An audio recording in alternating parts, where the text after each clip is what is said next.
Hello, ladies and gentlemen. This is Edward Joseph, and let's talk live.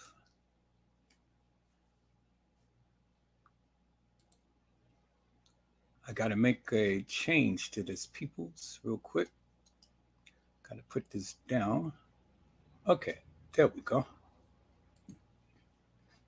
Okay, got the right one.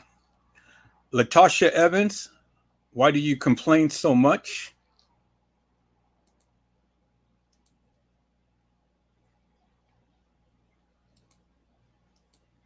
You guys, give me 1 second. There we go. All right.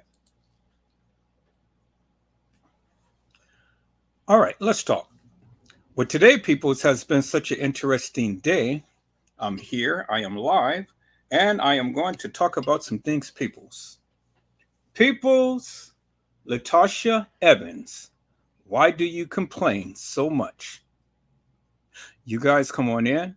You guys come on in. You guys come on in, for there's so much to talk about, peoples. You guys come on in. Okay, let me get rid of my extra logo right quick there and only put one down. And so, peoples, let me get into this, but let me first share my song of the day. Come on, Bishop. Yeah. Listen, let it go. My name Bishop Bullwinkle. I got the first church, nothing but the truth. What you say? Deacon Kyle, Deacon George, Deacon Clay. Open up the door and turn them loose. Come on. First, I want to thank God for the blood running warm in my veins. Yeah, I thank God for my life, health, and strength. I got a sound mind, I'm not insane. Come on. I ain't gonna preach too long. I ain't gonna take the service too far. My sermon this morning, hell to the no. Come on. Hell no. To the no. Hell to the no. Hell to the no. To the no. Listen. Sister Anna, Sister Ruth, make sure that everybody get a seat. Come on, y'all. Sister Lily may go back in the kitchen, cause when I get through, I need to eat. I must fix me collard greens and cornbread rice, chicken breast, oxtails on the side. That's what I'm talking about. Deacon Underwood, get my business ready, cause when I get through, I need a ride. Come on. Dr. West, count the money, come back and tell us what you raised. We had to find another deacon. I got some people there looking for some blessing. First, God got to get the praise. Come on, y'all. See, there's an old saying, when the praises go up, you get the blessing coming down. I got some people in the church, God Almighty, look at them, they're messing around. Come on. Woo. Hell no. To the no. Hell to the no. Hell to the no. To the no. Listen, I got people in the church smoking weed, drinking whiskey, they drinking a lot of gin. What you say? I got the preacher with the night prayer meeting, talking about can I give it amen? Come on! Early Sunday morning, about 10:15. Yeah! I got some people, they coming off the street, and God Almighty, look at them, they strolling in. They need help. They laying at the altar. They confess to sin, their sin. Come on, wait. Time to see them Monday morning. They doing the same thing again. Hypocrite. Hell no. Come on. To the no. Hell to the no. Hell to the no. To the no. Listen. Talk. Got kids dropping out of school, talking about they don't want to learn. Yet they're standing on the corner rolling blunts, talking about come on, let's burn. Y'all better get back to school. I got kids walking up and down the street, pants hanging down around their knees. What them pants talking about that they're looking for a job? When I see them get a book, I say please. Talk to them. See all they ever talk about, brag about who got the biggest and the baddest guns. Trying to see the copper with the bubble top. They drop the gun, they wanna run. Put them guns down. Now the sheriff got them locked up. They're sitting in the county jail. It's a shame. I heard the mama, she was crying all night. She can't get no money for the bill. Come on. Now the man with the home run, cause they didn't put the money in the commissary. Friend gone now. They had you in the jail, brother, man. You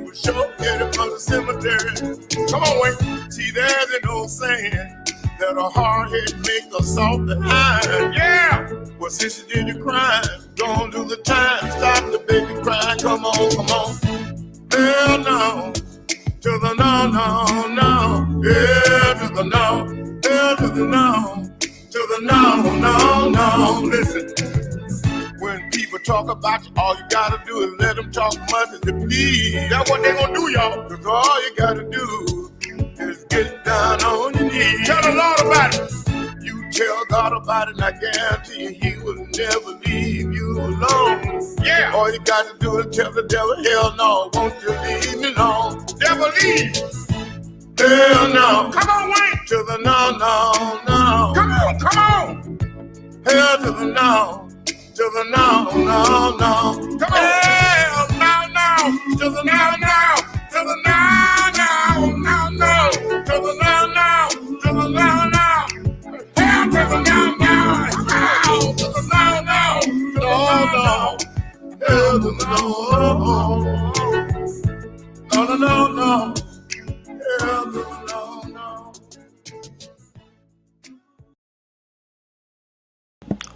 Hell to the no. LaTasha Evans, better known as T Slut, is all the time complaining about the Kenneka Jenkins case.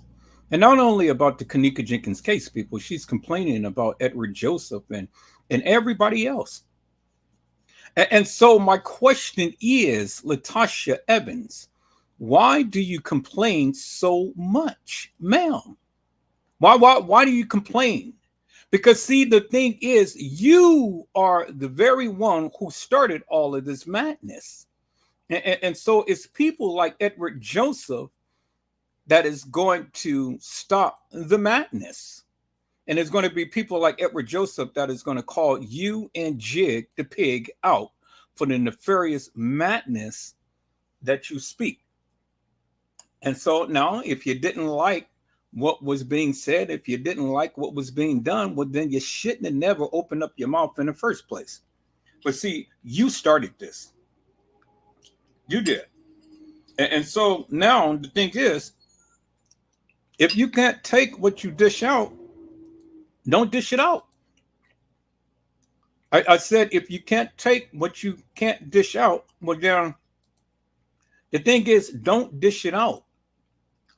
Don't dish it out. Because see, the thing is, ma'am, you know, many of you, y'all talk so much shit, but you can't take the various things that you put out. You can't. And so there's going to be people like Edward Joseph. There's going to be people like Trey Gay. And then there's going to be other people that's going to call you out for the nefarious bullshit and madness. Oh my goodness, peoples! I gotta, if I can share this, I'm gonna try to share this, people. Let me see if I can share it. Let me see if I can share it to Facebook and share it to my group.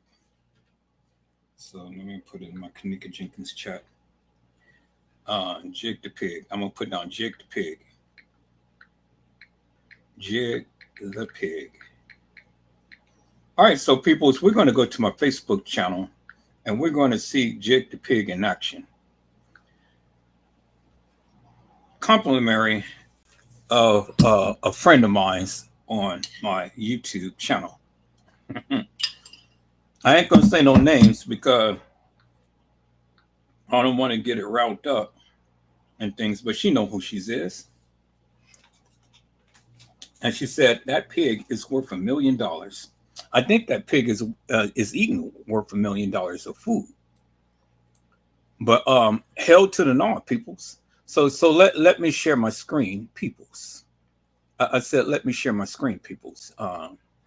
Let me go back. Let me go to my Facebook page and let me go to my Facebook page.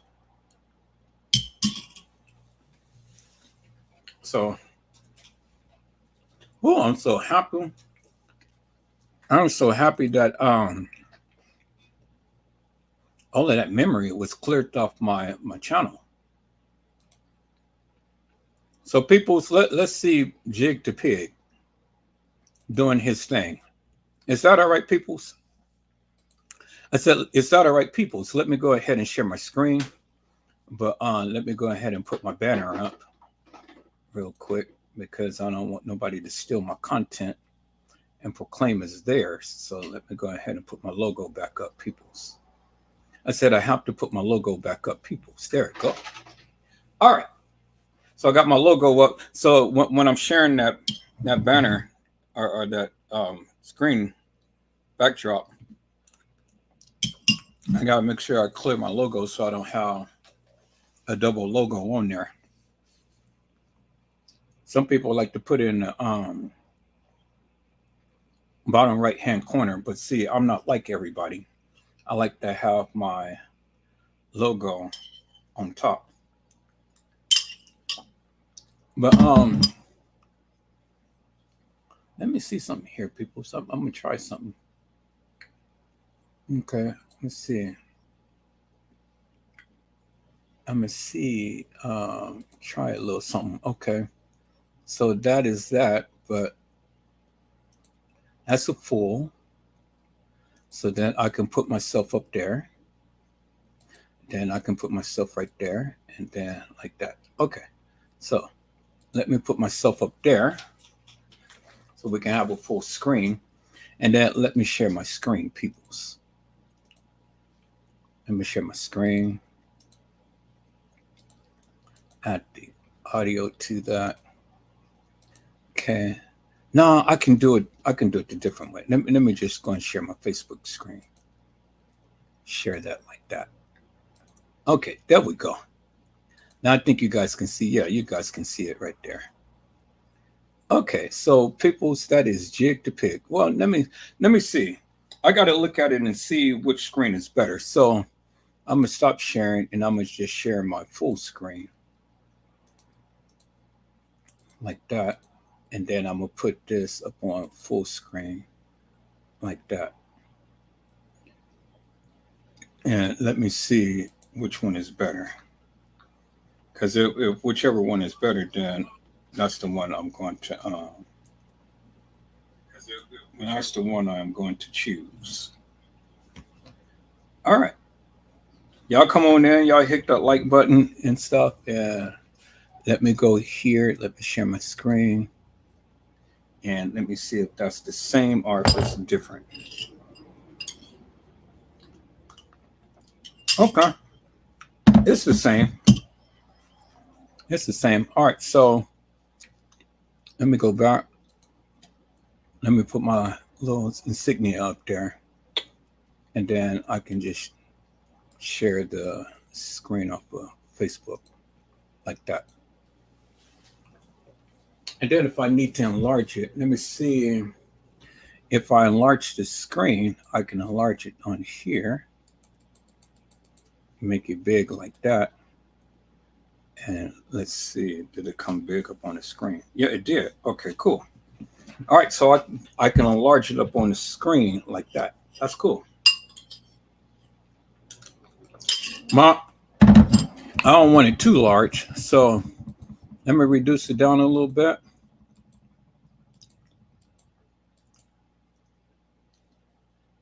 Let's see, about 110 is fine. Okay.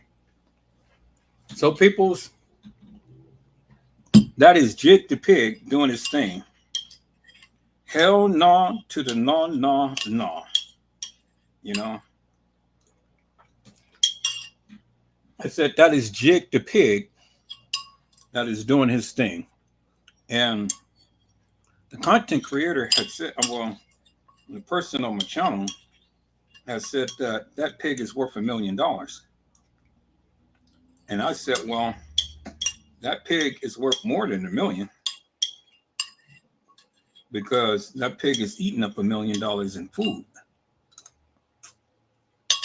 And so you're going to have more than $1 million to try to satisfy the pig the jig, or jig the pig.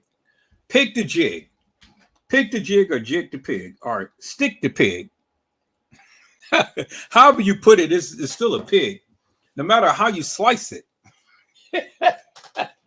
it's still a pig. Oh, peoples! All right, people. So that's Jig the pig. Jig the pig. All right, people. So let's get into this today, peoples. Let's get into this today. Let me share my screen. Okay. Let me go back to about right here. Okay, there we go. All right, so peoples, what we're going to do today, just a little bit, because I got to go pick up my son at about 3 o'clock. So I got a couple of hours with you. So what I wanted to do was, peoples, I wanted to go back. I wanted to go back, and I wanted to, and I'm still in the process of editing some video footage, which is going to be very enlightening, peoples. I mean, you guys are going to love it. You guys are going to love it, peoples, because it's going to be the parodies of T Slut and Jig the Pig. And I got some beautiful little slide things into the works. My famous creations of when Jig the Pig and T Slut had literally was talking about the Kanika Jenkins case. And so they threw a bone out there last night and stuff. And T Slut was saying, well, Edward Joseph, I'm not going to talk about you. I'm just going to ignore you. Well, I'm not going to ignore you, T Slut. I'm definitely going to keep you on my mind. You're always on my mind. You're always on my mind.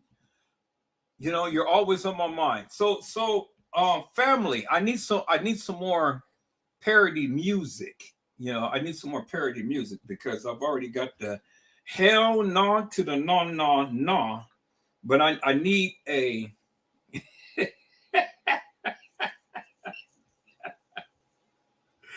oh peoples. Oh yeah, okay. So here, I'm gonna share this one too. Because this is a good one too. So I'm gonna share this to my Kanika Jenkins page. Boy, my peoples is so good. I'm gonna put down hell no to the no.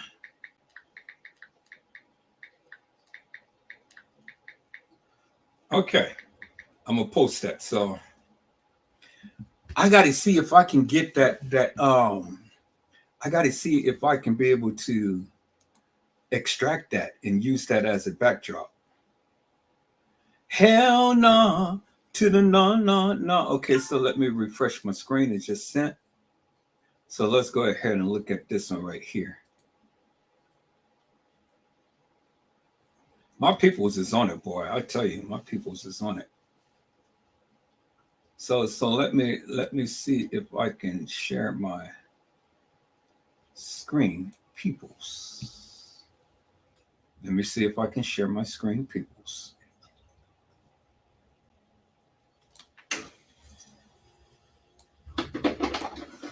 Okay, so let me tap into that one. Okay, so it won't let me enlarge it.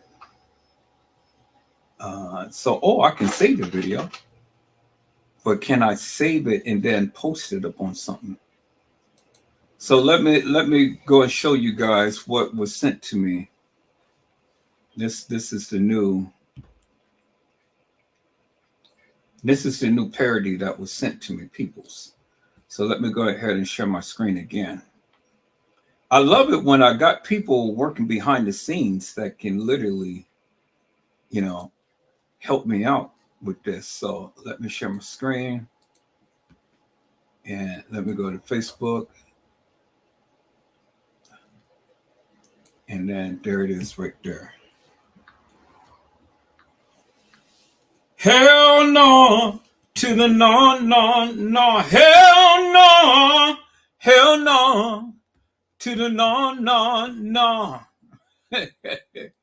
Hell no to the no. Hell no to the no, no, no. Hell no! T slut. Hell no.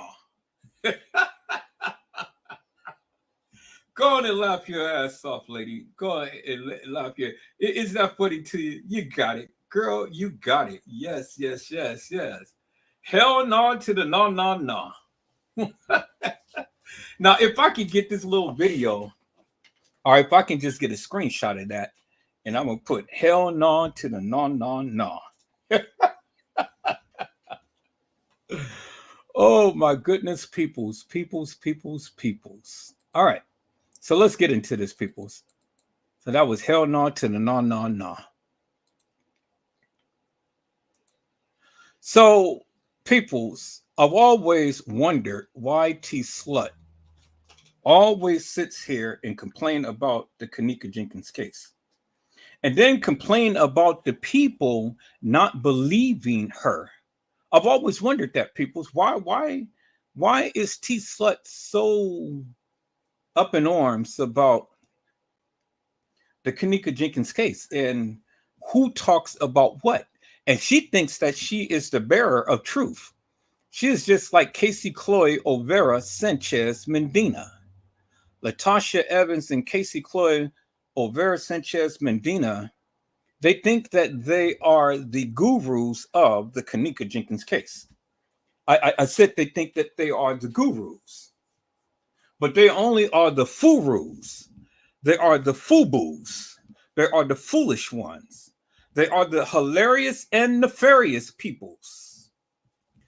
They are the hilarious and nefarious. Well, let me see. I'm going to change my logo to this, to what Nosy Bug had did for me. So that's, I'm going to change it to the bingo. To the bingo. Y'all see that? Y'all see how I did it in the right-hand corner of the screen. Bingo. So Nosy Bug had designed that for me.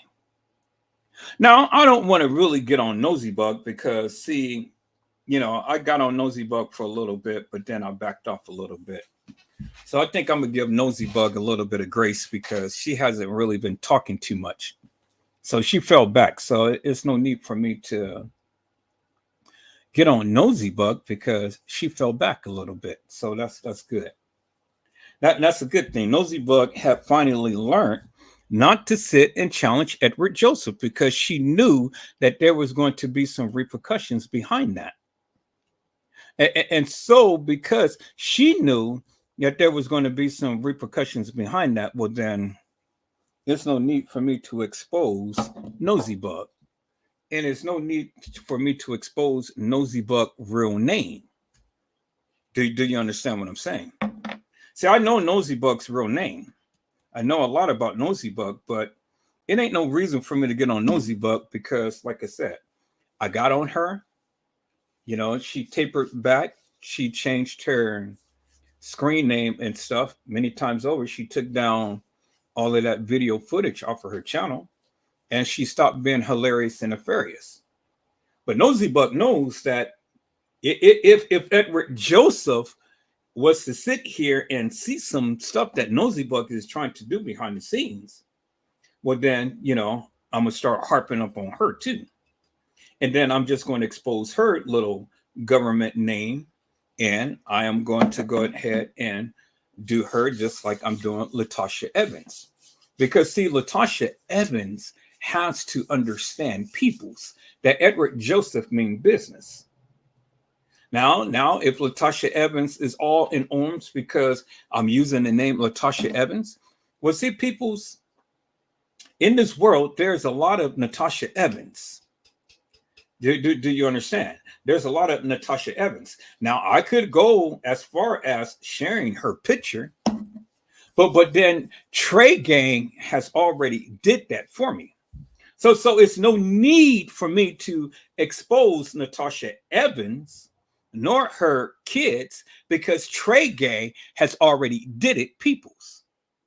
See, if I really wanted to break down and expose LaTasha Evans for who she really is, Well, all I got to do now, people, since LaTasha Evans has confirmed her visuals, all I got to do is just put the picture up. Did you hear what I said? I said, all I have to do is put the picture up. Because, see, now, LaTasha Evans, I have a picture of you. But I've been had it, peoples. But I was just playing to play. Do you understand? I was just playing to play. Because, see, the thing is, whatever Joseph didn't do, Edward Joseph did not post her picture up. I didn't do that, peoples. I never posted her picture up. Never posted her telephone number, her address. I never posted nothing up, peoples. Because, see, Edward Joseph do have a heart. And so for me to do something like that, peoples, you really have to rile me up to the third degree. Because I've always told you I measure my response. But see, Trey Gay didn't do that. Trey Gay had exposed LaTasha Evans, peoples. And he exposed LaTasha Evans in a very dramatic way. And see, the thing is, LaTasha Evans talks way too much. And it was because of her own mouth is what got her in trouble.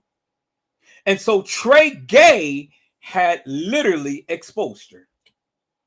And I knew something was going to happen. I said it was either going to be Nosy Bug, it was going to be Kelly, it was going to be Jig the Pig, or it was going to be Trey Gay. And one of those people was going to expose T Slut, aka LaTasha Evans, peoples. And that's what Trey Gay had did. He had exposed LaTasha Evans. Now, peoples, I want to go back, and I want to go back in time because I want to go back to show you LaTasha Evans' family. I want to go back and I want to show a little snippet of a clip of the Evans family funeral home who was involved into the Kanika Jenkins case. Now, see, Trey Gay wasn't the first one who exposed that. I was. Trey Gay just only took a playbook out of my play. Because I've been exposing all of these hilarious and nefarious people for the madness that they've been saying. And I've been exposing LaTasha Evans' family for the longest time. Because I told you, people, I did a live on that. And then Trey Gay only just took a playbook out my play. And then he went on and he wanted to expose the Evans family as well. But see, I've already told you, peoples, and I've already exposed that LaTasha Evans' family was already involved in the Kanika Jenkins case. And this was exactly the reason why LaTasha Evans wanted to go ahead and change. This is the reason why LaTasha Evans wanted to go ahead and change the narrative, peoples, because of the simple fact that she did not want her family exposed, peoples. Not LaTasha Evans. She did not want her family to be exposed, but I exposed her family, peoples. I told you that. I told you what I was going to do, and I did it. And so now, peoples, she's been exposed.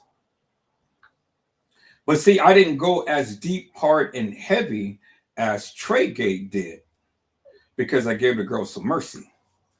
But now, I think it's time to go in and recap and to refresh the people's memory as to who LaTasha Evans' family is, peoples. I think it's time to refresh upon who LaTasha Evans' family is, peoples. Do you understand what I'm saying, peoples? So hey, I don't care about the monetization of the video. I don't care about the monetization. I already knew it wasn't going to get monetized. So Save me up on that because I'm not erasing the videos, not erasing the music. So sometimes people, it's not all about the monetization. It's all about getting the information out there. And so I knew that this video wasn't going to be monetized, but that's okay. That's okay, people.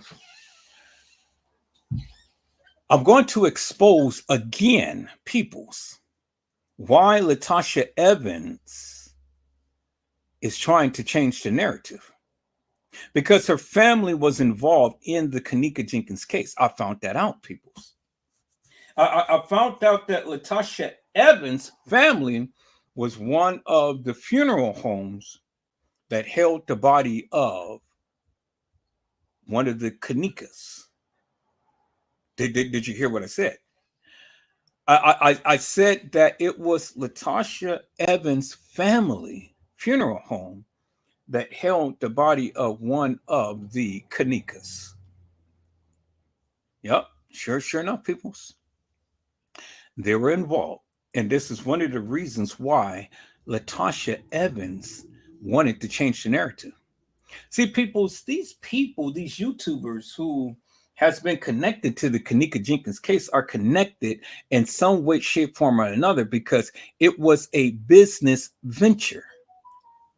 See, peoples, in my investigation, I have learned that a lot of these YouTubers who were talking about the Kanika Jenkins case were connected in one way, shape, form, or another. Either they were directly there at the establishment, or they have business ties with the establishment, peoples. And it's a business deal, peoples. It's a business deal. A lot of people was connected to this case. And this is one of the reasons why a lot of people put a spin up on the case because it ran so deep. Now, I'm not like Trey Gay. I don't go and expose all of the what did they call it? The genealogy of the people and all of their family members and this and that and the other and stuff. So you got to be very careful when you go to expose and expound upon these cases, peoples, because you can just for clout status go and show all of the family history and proclaim that all of these people were involved when many of these people absolutely don't have nothing to do with the Kanika Jenkins case, but they are just family members that is associated with these crooks, these hilarious and nefarious people, but they had nothing to do with it. So I want to caution Trey Gay in his pursuit of justice. Be careful, my friend, because see, the various things that you're doing, it can come back up on you. And I wouldn't be surprised if it didn't already happen. And if it didn't happen, it's going to happen. See, you think that you are protected just because you're behind the screen. But see, my brother, let me tell you, let me warn you, there is a lot of people that can be able to get your information and put it out there. Be able to find out where you are, who you are, all of your information. Your mama, your daddy, your sister, your brother, your aunties, uncles, and everything. So don't think that you can't be found. You can. And then don't think for one moment that the people don't already have your information. Because they've already put your government name out there. And so with your government name, it won't be too hard to find who Trey Gay is. See, I know one content creator who knows you, who's got your pictures. I got your pictures too and stuff, but it ain't no need for me to go ahead and blast your information because you ain't did nothing to me. So, I don't have no beef with you. But I'm just saying for your own sake and for your own safety, my friend, because I think you have totally went overboard in some instances in this case. Now with the thing with T Slade, yeah, I see that was warranted. You needed to do that because you needed to shut her little tail up. But as far as the other members in the Kanika Jenkins case and stuff, I think that you went way too far. And is going to have a way of coming back to bite you. So let me caution you, Trey Gay. Be careful, man. Because you think that you are invincible. Casey Chloe O'Vera Sanchez Medina thought that she was invincible, but I had exposed her ass big time. And see, I was going to go way all off and go ahead and expose her kids, but I didn't do that. I just exposed to the degree of who she is and that old wretched father of hers who just finally passed away. Thank God. So, I don't know. I hey, for what that man had did in this life, I don't think that he's sitting at the feet of Jesus. But that's just my opinion. That's just my opinion. Now the hospital don't have to go ahead and take catheters and stick it into that old wretched wiener of his. The old man is gone. And good riddance. Goodbye and go forever. Go forever. Casey Chloe O'Vera Sanchez Medina, old wretched father, had finally taken his last croak. Ribbit, that nigga died. He's gone, and he's gone forever. He's gone for good. He ain't coming back. He ain't coming back, peoples. That old man ain't coming back. And so I should just do a special about Mr. O'Vera and how he came from a different country. The O'Veras. Sarah's the O'Veras. So I should do a documentary on Mr. O'Vera and his plight and things. But good riddance, old man. You out of here. Your daughter ain't got to spend time and talk about your old wretched tale no more. Your shriveled up little weendinger can't mess with people no more. So it's it. It's over with. It's done.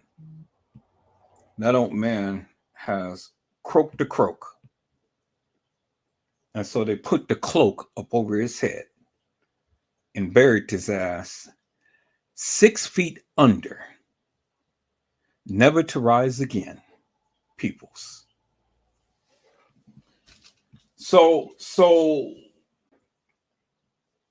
peoples, it was Edward Joseph that literally had pushed Casey Chloe O'Vera Sanchez Medina off of the Kanika Jenkins case. It was Edward Joseph. And see, Casey Chloe O'Vera Sanchez Medina and her ops had and was instrumental in taking down my channel. But see, the thing is, peoples, I have written YouTube. I've written YouTube and I got my channels back. And there you see, up there in the right-hand corner, peoples, I got all of my channels back, my original channels, peoples. So where the deviant, devilish, and demonic people thought that they were going to win up against Edward Joseph, well, they better think again, peoples, because I won. I've always win, peoples.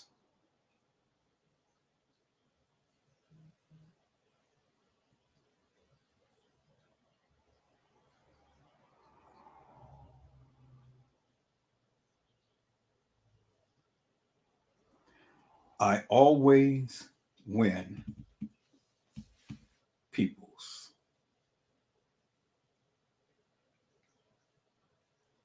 And so there it is, peoples. I said, there it is, peoples. I've always win.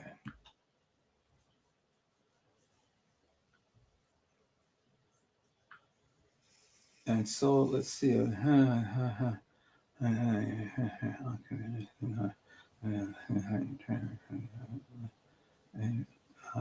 Damage portion. I see any portion on catching just something on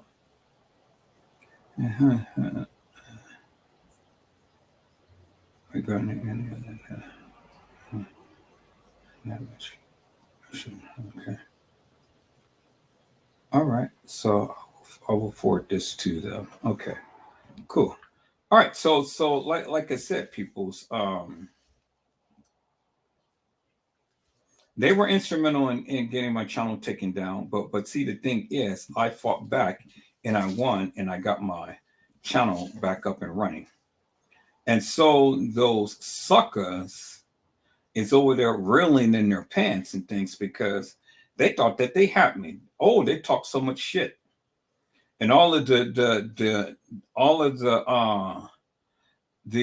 associates talk so much shit and things. But see, the thing is, peoples, is what they fail to realize is simply this: I got it back now. So now what are they saying? They ain't laughing no more.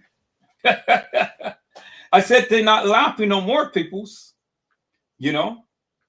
See, when these suckers thought that they all was going to come together to try to keep Edward Joseph down, well, they couldn't, peoples, because at the end of the day, I always win. Always win. And so there it is, peoples. I've always win. So there you have it. So Casey Cloyd Overa Sanchez Medina ain't talking about the Kanika Jenkins case no more. And now the only one who I have to contend with now, and that literally is all up in her P-tannies, is LaTasha Evans and Gigolo the Piccolo.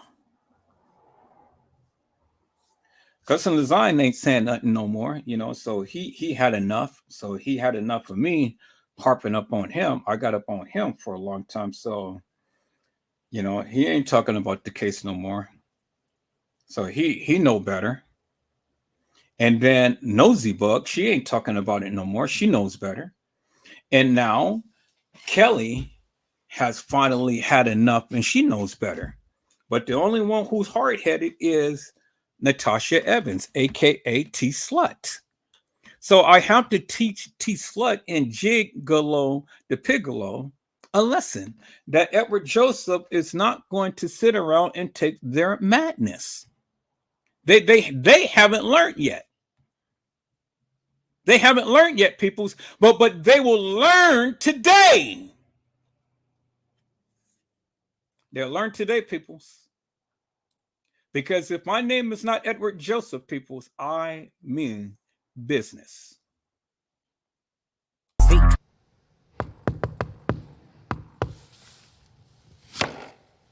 What's the password? I see dead people.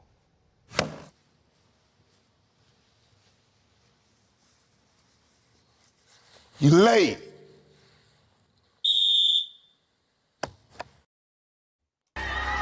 Can you shout and say reverse by fire? Lift up your right hand. Say today, any voice that reinforces negativity around my life, thunder, shut up.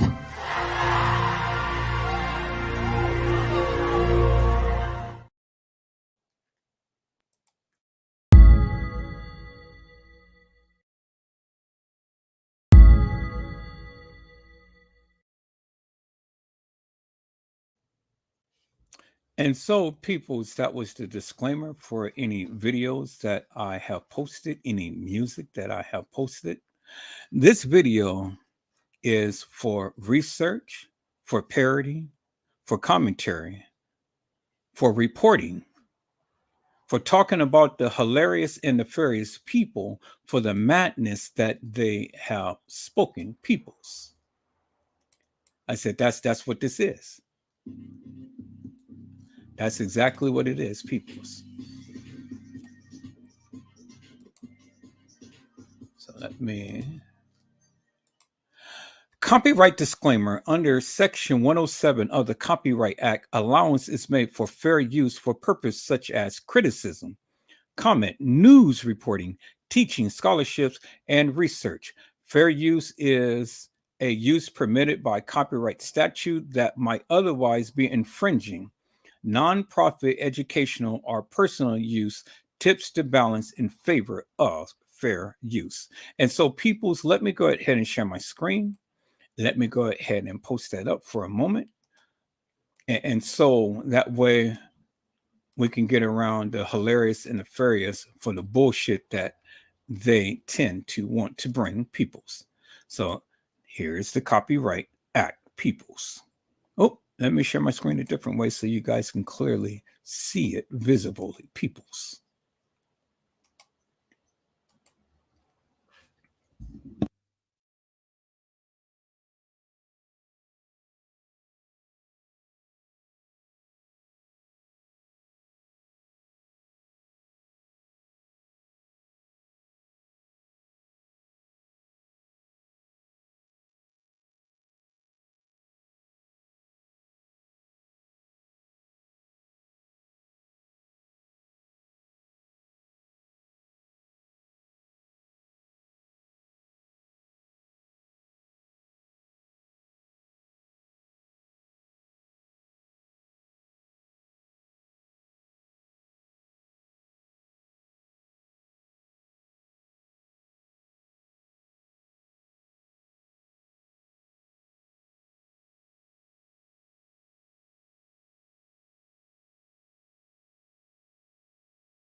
Okay, people, so we have displayed our copyright infringement declaration. And so let's get into this, peoples. I said, let's get into this, peoples. And so, what I want to do, peoples, now is I want to go back and I want to recap. I said, I want to recap upon T Slut. I want to recap upon T Slut and family, peoples. So, you guys give me a moment. I'm going to go ahead and find that video. Y'all give me a moment, people. So I'm going to find that video and then we're going to play that video back, peoples, because T Slut needs to be exposed. Her and her nefarious and hilarious family, peoples, that had been involved in the Kanika Jenkins case, peoples. T Slut and family, peoples. So let me go ahead and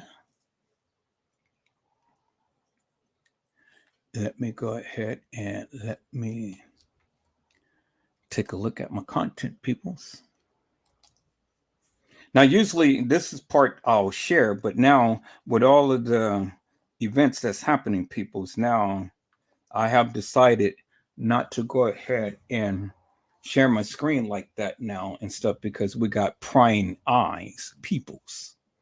I said we got prying eyes, peoples. We got people who consistently and insistently, peoples, want to go ahead and take all of your stuff and do all of this crazy madness and things, all because they can't take it, peoples.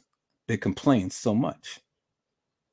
Do you hear what I'm saying, peoples? I said they complain so much. And so let me venture down, peoples. And I'm trying to look and see where is that video that I talked about T Slut.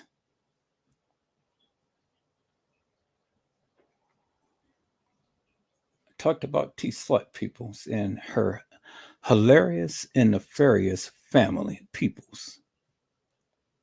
Just going through right now. Uh-huh. Okay, let's see here, peoples. Just going through right now. And September the 7th. Uh-huh. Let me see here, peoples. Okay. Wish I would have put that in the title section, peoples, but let me see here. Okay.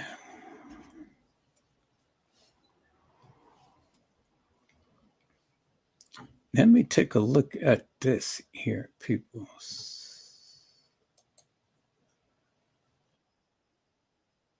Let me take a look at this here and see.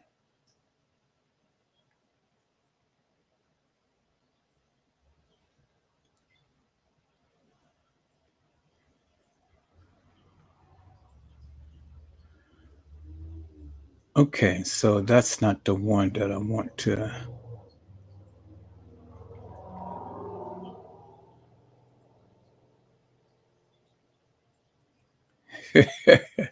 That's not the one that I want to do, people. So, okay, I would do that, but that's not the one that I want to do. All right, so let me go ahead and continue the search. Dang, I wish I would have had written that down. But, let me see. Okay, yeah. Uh,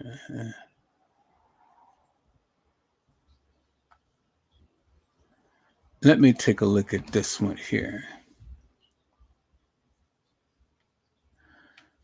Let me take a look at this one here, people. So I'm trying to take a look at this.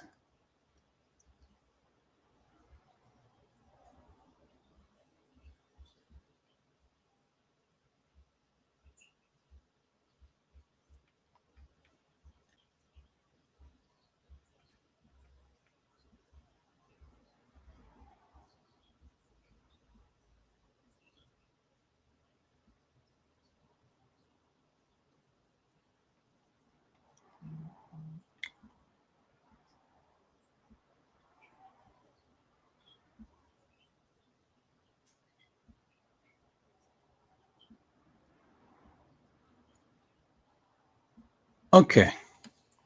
I think I'm going to recap upon this live, people.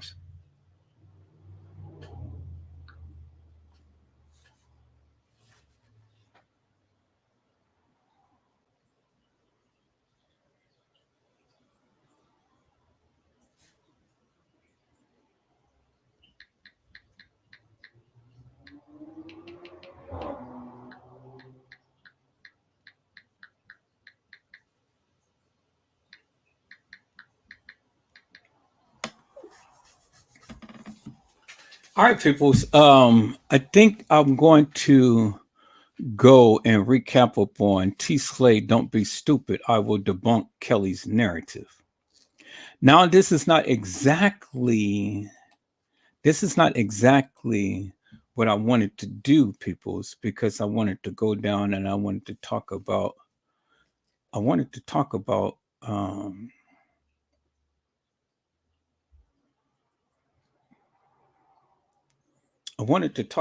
T. Slut's narrative and how she continues to keep trying to avert the situation when it comes down to her family. I'm gonna find that video, people. Don't worry. I'm gonna find that video.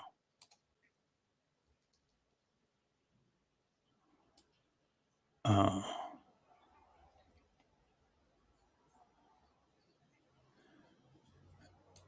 Let me see here.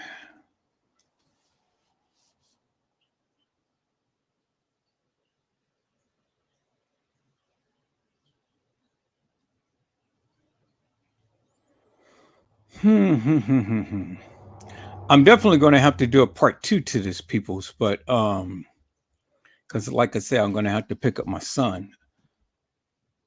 But I think I may just divert just a little bit because I'm going to have to find that video. I'm going to have to find that video. But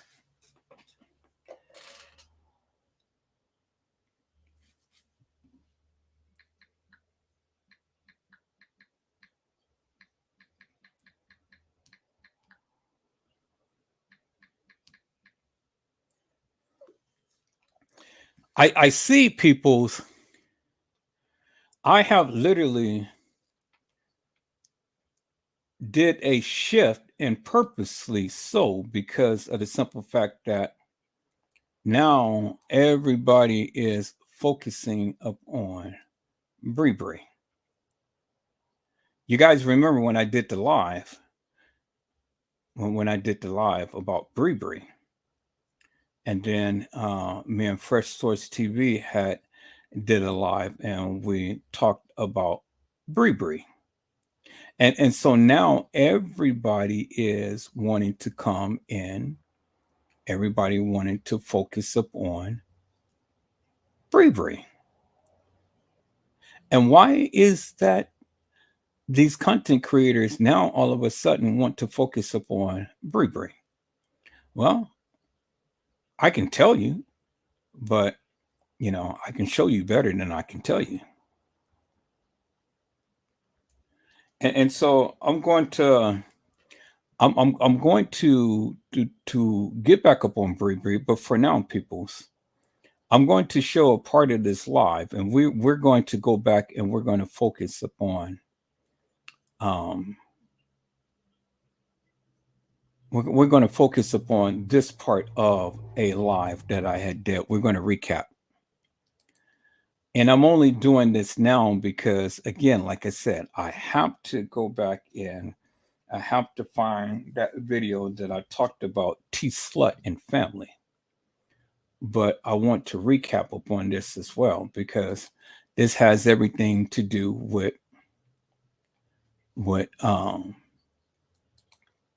the Kanika Jenkins case as well. But I'm going to expose LaTasha Evans and family for the hilarious and nefarious bullshit and madness that they had talked about in the Kanika Jenkins case, and how her family is connected. Peoples, yeah, I'm going to talk about it, but I got to find that video, and I'm still looking. But in the meantime, in between time, I don't have much time, peoples. I don't have much time, but let me see here, people. So I'm just trying to, maybe this is it right here.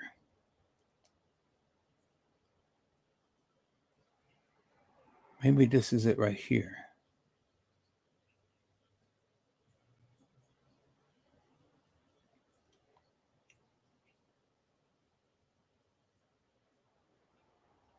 Just trying to go back.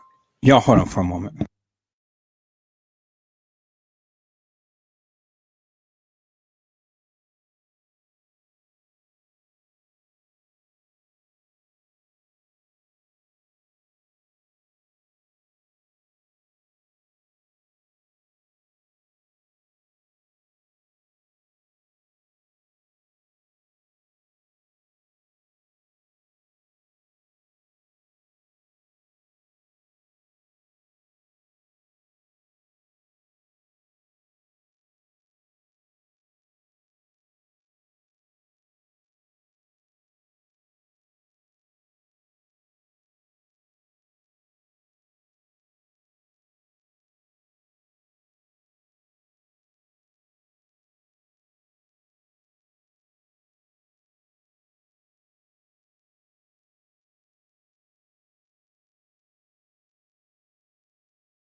All right, people. So here is the post on September the 8th, right right after or before the here's the post right before um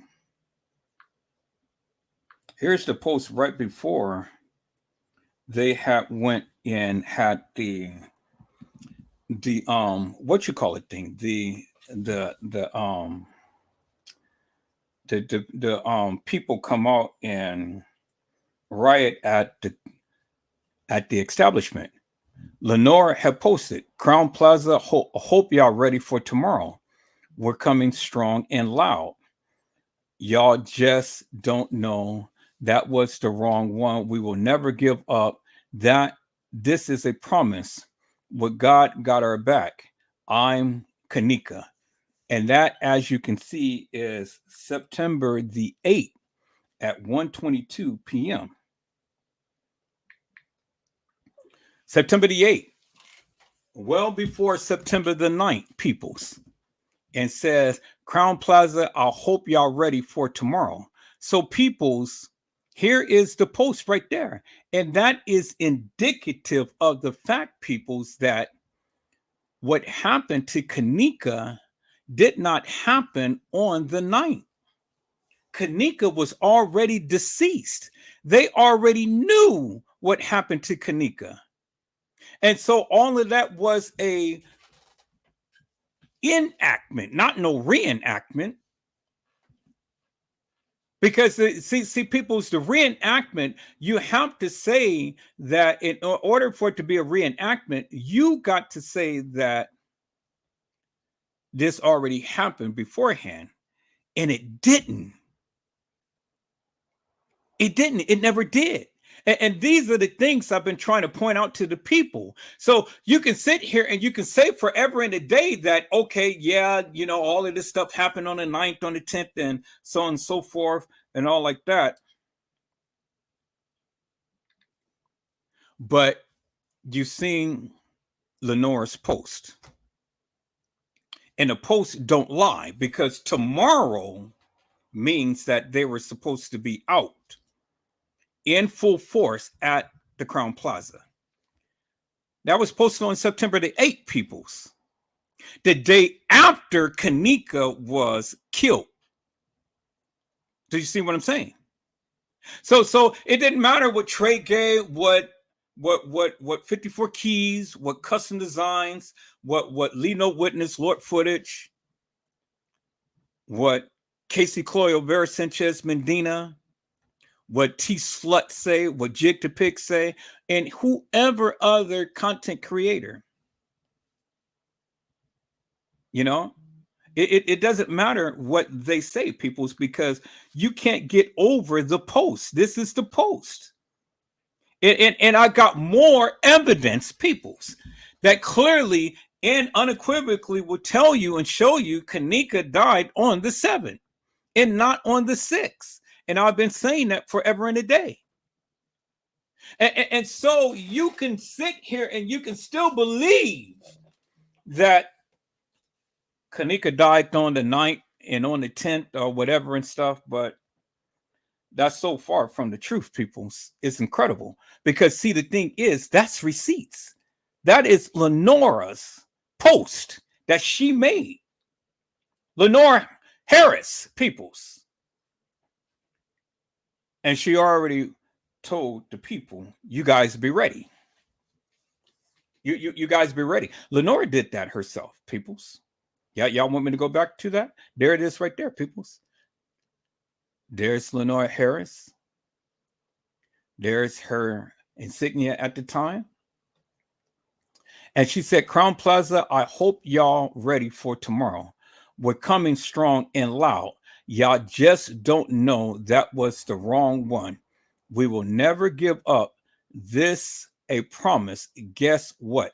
God got our back. And then I'm Kanika. And I tried to get the rest of the things and stuff, but they end up taking it down. But I got some. But like I said, a lot of my Kanika Jenkins stuff is on my cloud, and I don't have access to my cloud. Don't have access to my cloud, peoples. But um, I'm gonna get all of my Kanika Jenkins stuff once my computer get out the shop. But there it is, right there. There's your proof, peoples, unequivocally and undeniably.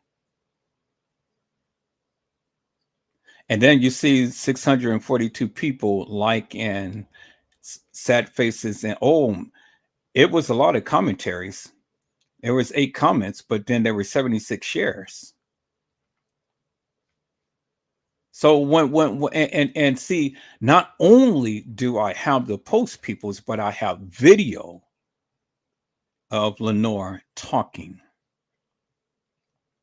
Even more proof that never been really shown up on YouTube, but it was all over Facebook. And I got more video of Lenore and Teresa Martin talking that I don't think that a lot of people have ever even seen. Do you understand what I'm saying? And so when I show that, it's going to be on members only. It's not going to be for everybody to, it's going to be a special live that I'm going to do, that I'm going to show unequivocally and undeniably people's the various things that I have in this case. Now, I want to go back and I want to show you just a little snippet of a live that I had did, peoples. We're going to get back into this. I'll be back tonight. I got to go pick up my son and things and stuff. But yeah. And we're going to debunk the hell out of these people who consistently trying to put a spin upon Bree. You know, these people are trying to put a spin up on Bree. Now, we talked about this in great length, and I did a couple of lives up on Bree. And now the focus is up on Bree. And I wonder, why is that? Why is everybody so much focused upon Bree now all of a sudden? What? Because Edward Joseph brought that to the attention of the people? And so now you people want to sit here and you want to put a spin up on Bree and proclaiming Bree did this and that and the other and so on and so forth. Well, let's just say, people, you know, that's a good try. But see, the thing is simply this, peoples. They can talk about Bree as much as they want to, but they can't get Kanika out of Irene's live. They can't. They can't do it, peoples. They can't get Bree out of Irene's live. And so here we go now with a privacy complaint. I already knew it. oh, peoples, I knew it. I knew that they was going to come with the privacy complaint, but I don't care. Come on with your privacy complaints and stuff, because I ain't taking not one video down. So come on with all of your privacy complaints, because I've already knew you were coming. I already knew you were coming. So it's staying up, peoples. My videos is staying up, and I'm not taking nothing down. So keep on with your privacy complaints, because you still, till this date, haven't been able to take down my lives. Hello, Mariah Lavender. How are you, ma'am? It is a blessing to see you. And today, Mariah Lavender says, hello, Mr. Edward and everyone. And so I knew that the privacy complaints was coming, people. That's why I did what I did. That's exactly why I did what I did. So bring it on, and let's go ahead with this thing, peoples, because I ain't got no time to be sitting here entertaining the madness of these people and stuff. So let me go ahead, and we're going to start off with this part right here, peoples. Let's go with this part right here, and then we're going to watch a little bit of this, and then I will be back, peoples. Is that all right, peoples? I will be back, because like I said, I got to go pick up my son, but I will be looking for that video T. Slut's family. And I'm going to expose them for the nefarious madness that they did. But let's take a look at Lenora and what Lenora had stated, peoples. Let's go. Let me share that. I'm gonna share that particular live. I'm not gonna do it this way.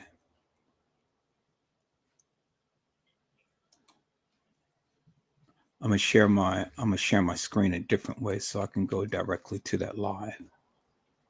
But let's listen to what Irene had to say, peoples. Let's go. It's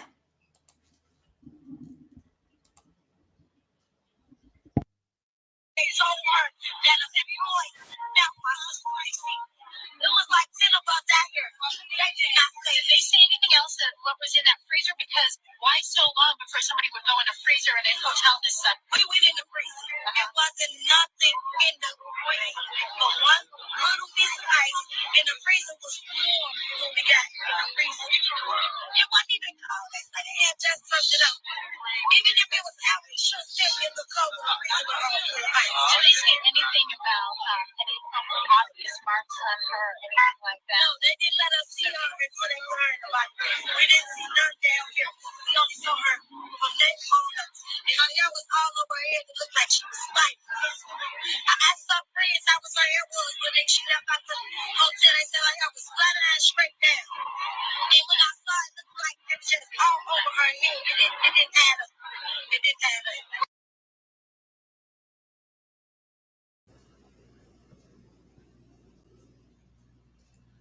All right, people. So I had to come back on and I had to interject just for one moment because, um, you know,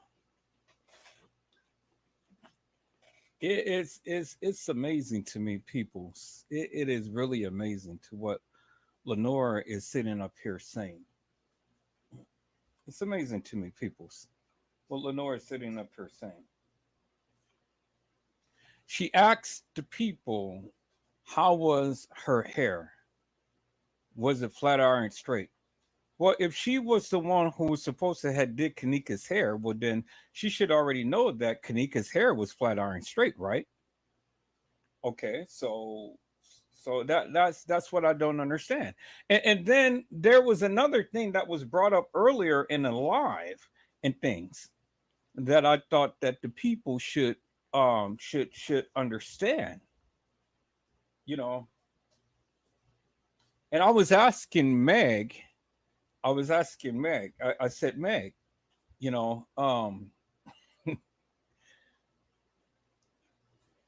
and I don't think that she was listening to me. I was asking Meg, I said, ma'am, does it make any sense for a young lady to come to a party, and drink, and within the first couple of minutes she's uncomfortable? I said that is stupid. I didn't call Kanika stupid. I said that is stupid. People from the hood won't come to no place and sit and get drunk or even drink if they're uncomfortable. She ain't from the hood. People from the hood don't do that. And that's what's my point, peoples. That was my point.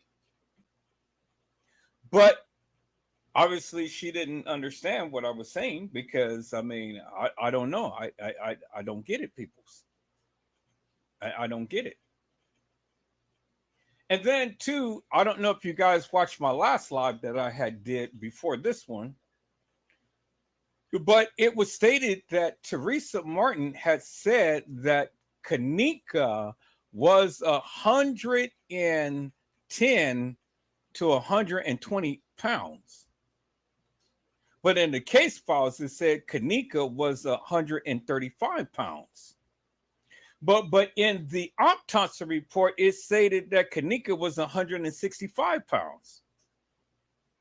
Well, you know, and see, this is the problem that I have with the people because Everybody keeps saying that TM knows her child. Well, if TM knows her child, TM said that she was 110 to 120. So basically what she's saying is Kanika wasn't that big. That's what she's saying. That's why I said, did Kanika Jenkins ever walk the halls of that establishment? Did she? Because see, you know, we got various weights of Kanika. We got various styles and shapes of Kanika. You know, everybody is saying this is Kanika, that's Kanika, this Kanika, that's Kanika. But I've always questioned it, peoples. I said Kanika Jenkins never walked the halls of that establishment. I've said that. And I've been saying that ever since I've been on Facebook. Kanika Jenkins never walked the halls of that establishment. All right, people, so we got an update. We're going to switch from here for one moment. We're going to transition from here, from this particular live. Since everybody wants to talk about Bree, we're going to transition. We're going to watch this particular live. Let me go back to my Facebook channel. I'm going to share my screen, peoples. Let's go back to my Facebook channel. I'm gonna call up this particular live,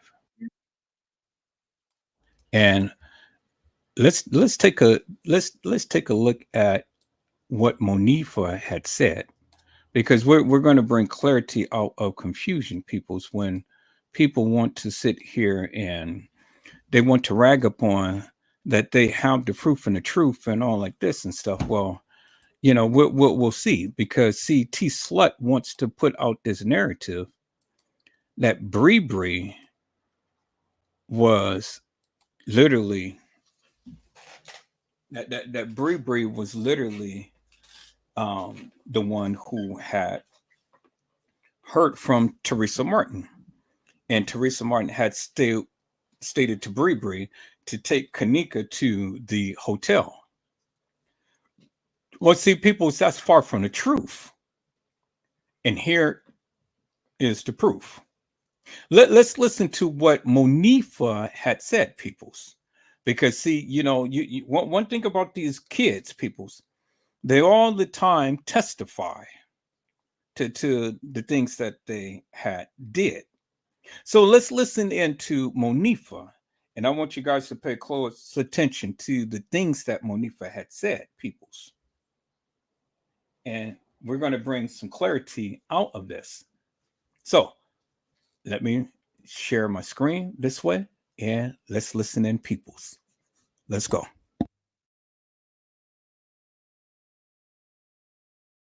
Just said I wasn't. I mean, stop saying my motherfucking name on live. Like, who the fuck do y'all think y'all is? Ever you stay saying my name, stay want to play this game. Stop saying my name, because it's a personal beef with you, Aaron. I don't know why the fuck you stay saying my name. Like, I ain't blame not one motherfucker in that room. Like, I ain't blame none of y'all ass. Like, I don't do all that. Because at the end of the day, only thing that was my fault is I want to looking out for her for real, because we was all drunk in that bitch. I ain't finna sit here and do all that. Like, I suppose have been no P's and Q's. I was drunk as fuck. It was me and her drinking the filth to ourselves, basically, really, because Shamaya really ain't drink shit. But y'all want to be on Facebook, steady pointing fingers, steady saying, oh, you was the last person with her, oh, it's your fault, all that. Man, I don't give a fuck about none of that. Then steady talking about some, I'm saying people picking on me. Ain't no motherfucker picking on shit, because I'm not no bitch. Ain't nobody picking on me. Fuck is wrong with y'all? Who? No. Fuck. Y'all steady going like every time something new pop up. I'm with all that justice for Kanika. I'm with all that. I would have loved that MTV video, but it's basically saying we sold her for $200. We hired a hitman, all type of shit. That's what I don't like. And when I said people blame me, motherfuckers sharing that video, steady saying my name, not gonna address anything I wanted to address. Fuck is wrong with y'all? Okay. Hello, Carla Henry. How are you, ma'am? It is a blessing to see you on today. Carla Henry says, hey, Ed and chat. Blessings. All right. So, Hello, Jeannie and Blanc. How are you? It's a blessing to see you on today. Jeannie and Blanc says, damn. All right. So, people, did you hear what Monifa had said? She said that they had said on the MTV broadcast that they had sold Kanika for $200, or at least tried to sell Kanika for $200. All right. Well, I don't know if that's to be true or not because they said that they hired the hitman. Well, my question would simply be this, peoples. Why would they want to try to hire a hitman? And who is they? Who is they to go ahead and hire a hitman? That's the one thing I don't understand. Why would anybody want to try to hire a hitman? For what? And what kind of money do anybody have to go and hire anybody to be a hitman to try to take anybody out? So you got to listen to what Monifa is saying. She's saying that they tried to sell Kanika for $200. Well, who tried to sell Kanika for $200? And why would anybody try to hire a hitman to get Kanika? I mean, if the streets wanted to get Kanika and get her out of here, I mean, we already know how the street works in Chicago to a certain degree. We don't know wholesomely, but we know to a certain degree that, you know, if the people want to take somebody out, it ain't no problem in taking the people out. You know, they ain't gotta hire somebody to be at an establishment to take this young lady out in things. You know, you ain't gotta hire no hitman. You don't have no money. Well, what kind of money do Irene and all of them have to take Kanika out, or be hiring anybody to try to take Kanika out? And then you got to go further with Kelly's narrative when Kelly had clearly said that it was Irene that tried to take Kanika out of the room. How and why? And when? Whether it be on video footage or not, when did Irene have the time to go and be with Kanika to sneak Kanika out of the establishment? Because according to Kelly, she said that she was on the 6th floor. What is Kanika doing on the 6th floor? With Irene. Where was Monifa, Shamai, and Bree? We already know that Bree was not at the establishment, peoples. We know that. But I don't believe that Bree ever left the establishment. I don't believe that, peoples. I don't believe that. I believe that Bree set herself out of the way because she didn't want to be involved with what was going on with her friend. But I don't believe that Bree ever drove anywhere because there ain't no proof of that, peoples. I mean, we can sit here and we can speculate all day long. Bree was, you know, here, there, and everywhere. She went to go get some cigarettes and this and that and the other. But it ain't no proof of that, peoples. It ain't no proof of that. It ain't no proof that Bree ever left the grounds of Crown Plaza. Because if it is, show me. Show me any video surveillance footage that Bree ever went to a store or anything. But one thing for certain peoples, we know that Bree had the keys to Teresa Martin's vehicle. Now the question is, because everybody said Teresa Martin came down to the establishment. In what vehicle did Teresa Martin come down to the establishment when Kanika was supposed to have had her car? Who was Teresa Martin down to the establishment with? Because she didn't drive in her own car. Kanika had the car. Did you hear what I said? See, people, these are the things that the people miss. Because Teresa Martin wasn't driving her own vehicle. Kanika Jenkins had it. Did you hear what I said? I said Kanika Jenkins had it. And when Teresa Martin said, "You girls bring me my car," she was referring to her car that Kanika had driven. Not Bravery, not Monifa, not Shemaya. Kanika had driven Teresa Martin's car. So the question is, peoples, because everybody said that Teresa Martin came down to the establishment. Well, she didn't come down to the establishment in her own car because, again, peoples, Kanika had the car. So when Teresa Martin initially came down to the establishment, it wasn't in her own vehicle. She came with somebody, but not in her own vehicle. It's not until she came to the establishment is when she got in possession of her vehicle.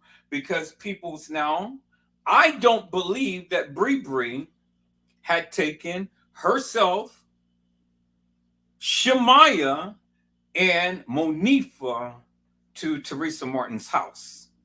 I don't believe that. I simply don't believe it, peoples. I don't believe it.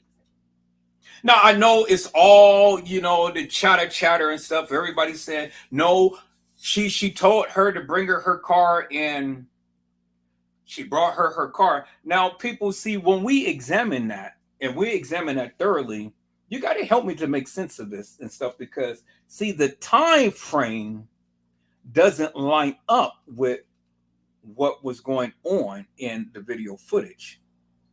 And then it doesn't line up with the narratives that they gave.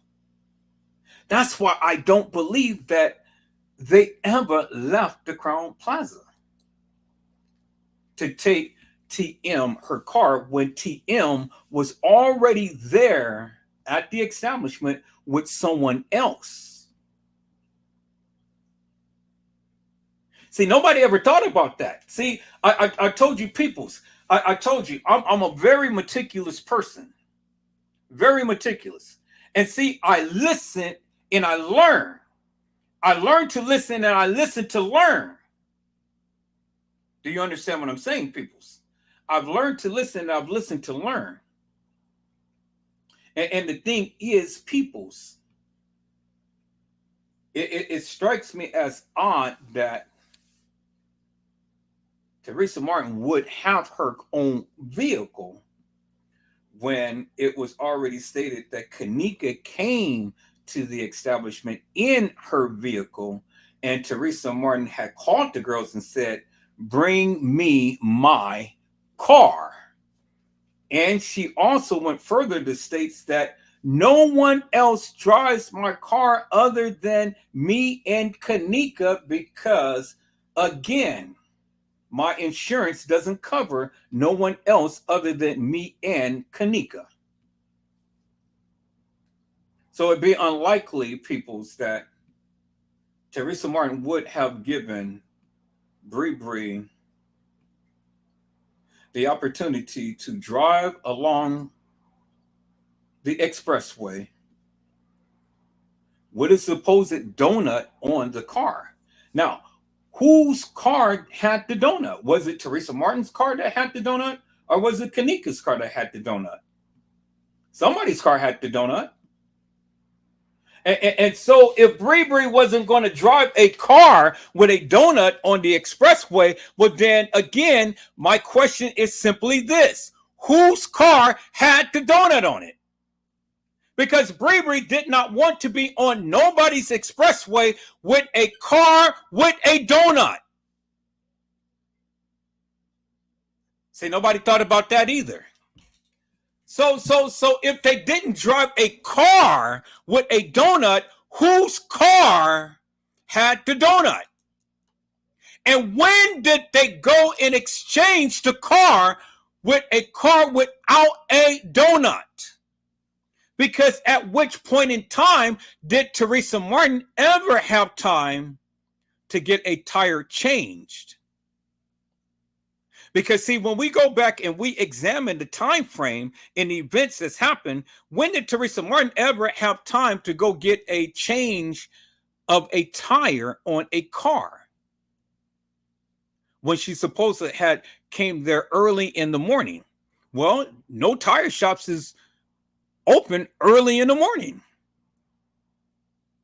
Do you understand what I'm saying? From the time to when the supposed Kanika came up missing to the time to when Teresa Martin was supposed to have been at the establishment and then walking in and talking about where's my daughter and all like this.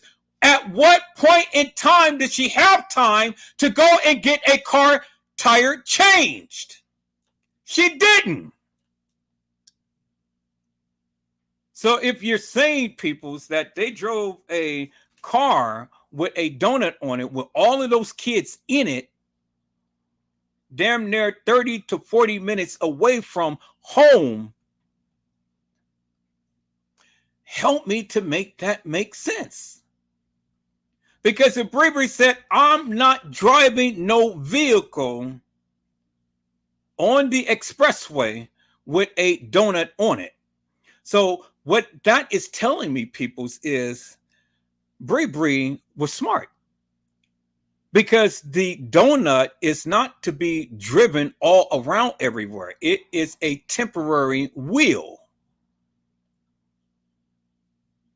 That is to only supposed to get you from wherever you are to a tire shop to get the proper tire put up on the car. Not to be driving around all God's creation with a lot of people in it and a lot of weight on it at great distances, peoples. That's not what temporary tires are for. Temporary tires are just like that, temporary. So if Bree refused to drive a car with a donut on it, what makes you think that she got in a car with a donut on it and riding some great distance from the west side of Chicago to Rosemont? Nobody thought about that. Edward Joseph did. So help me to make it make sense, peoples. When did Teresa Martin have time to change a tire? When? And whose car was she driving? Because she wasn't driving her car. She wasn't driving her car, peoples, when she clearly told the kids, bring me my car. Well, what do you mean, bring you your car, when you were already at the establishment? Boy, peoples, man, looky here. It is a lot of things that Edward Joseph is bringing out that nobody has ever even talked about. And if you talked about it, I haven't heard you expound upon it the way that I am doing right now. Because everybody's taking it for granted and everybody's listened to this hilarious and nefarious narrative of Kanika was supposed to be driven from the west side of Chicago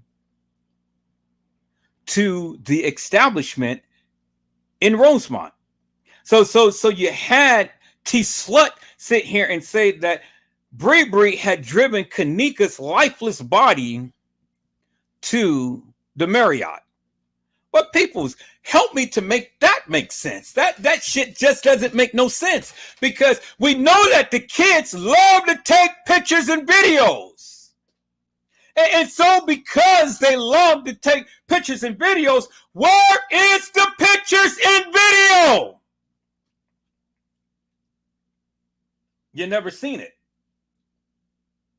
You never seen any pictures or videos, peoples, of Kanika or you never seen any pictures and videos of Kanika or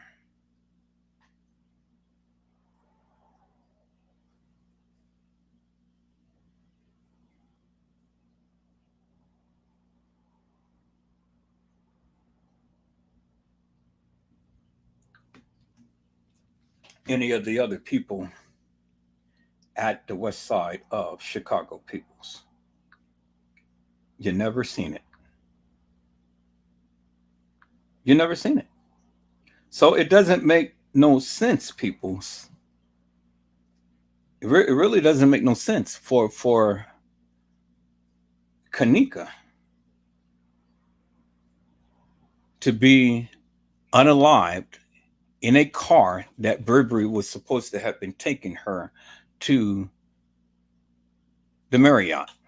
Now, if you listen to T Slut's narrative, what T Slut is telling you is that Teresa Martin herself had called Burberry and told Burberry, take her to the establishment, take her to the Marriott. So with that being said, peoples, well, basically what T Slut is saying is that Teresa Martin is absolutely unequivocally and undeniably guilty because she already knew the play. She was taking Kanika to an establishment to further what?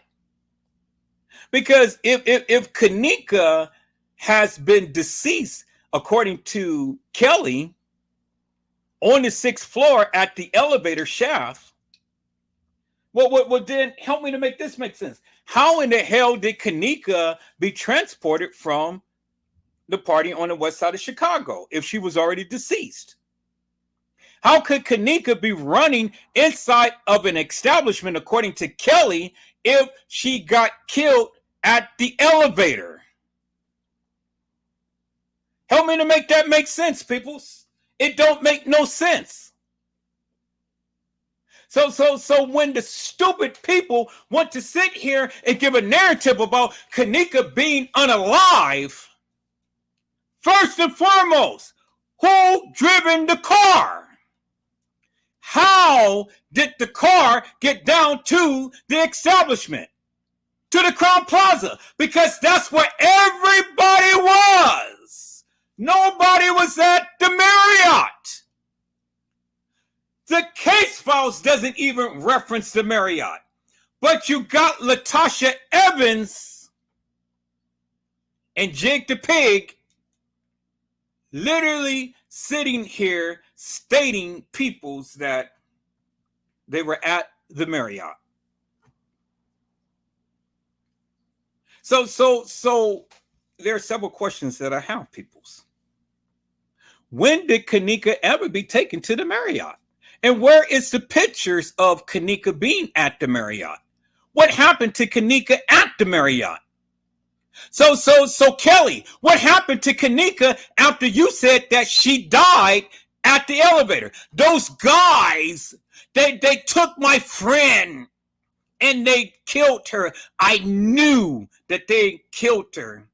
And the people who did it know that I'm not lying. Well, I know, Kelly, you're lying. The people, the spirit, the hotel staff, and all of that doesn't have to say that you're lying. I'm saying you're lying. You're lying, Mel. You are just lying. You're sitting up there at your computer. Your left hand is writing, while your right hand is literally going and looking for a guru. And then at that time, the guru came onto the scene and literally endorses everything that you had said in your so-called vision. I tried to give you the benefit of the doubt, Mel, but that shit just doesn't fly with me. It doesn't fly with me. It's that shit stinks. I mean, for anybody to sit here and believe that Kanika got killed on an elevator, taken down to a pool area, only to be cleaned up and then taken to a freezer to only be staged and frozen in a freezer. What kind of shit does that make, peoples? That shit just doesn't make no sense whatsoever.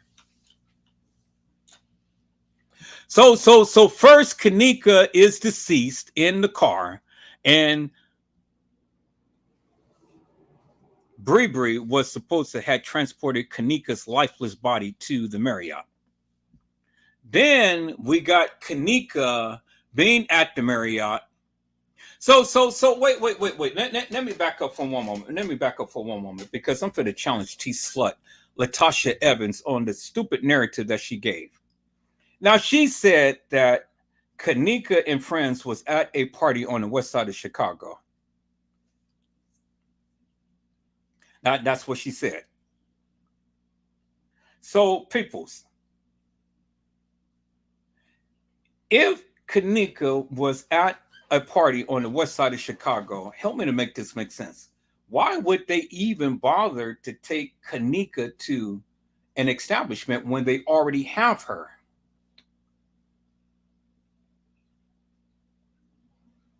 So according to T Slut, LaTasha Evans, Kanika was already missing. The very next day, Irene's friends, the boys, that was at the Marriott, found her and called Irene and said, y'all come and get your friend. We found her.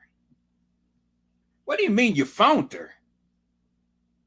You didn't find her. You had her. If they called, they had her. So since they had her, why would they go and call Irene and say, come pick up your friend? We have her, or we found her. Okay, well, if they found her, where did they find her? Where did they find her? She can't answer that. All she know is the boys had called Irene, and Irene came down there, and they found Kanika. So if Irene was the one who got the call and they said that they found her, well, was Irene with Monifa? Was Irene with Shemaya? Was Irene with Bree?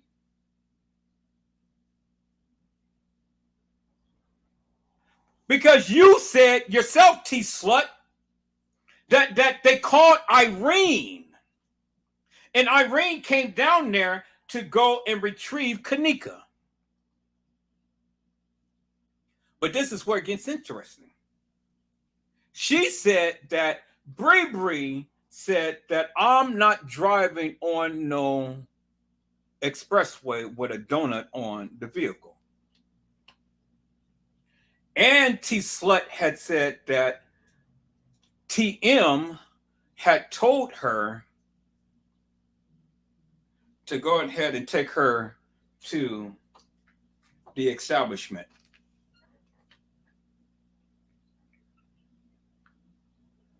That shit doesn't make no sense whatsoever, peoples. I mean, I don't care how you slice it. I don't care how you dice it. I don't care how you look at it, people. That shit just absolutely, unequivocally, and undeniably do not make no sense whatsoever, peoples.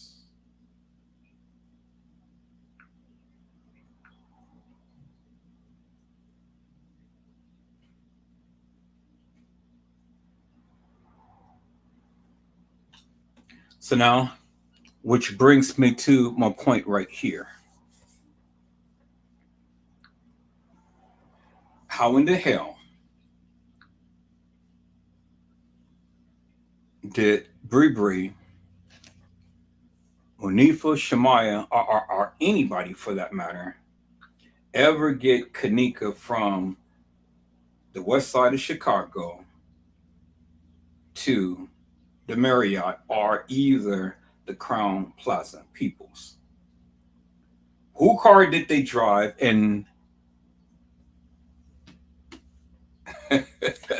who was in the car when the car was supposedly driven to either establishment?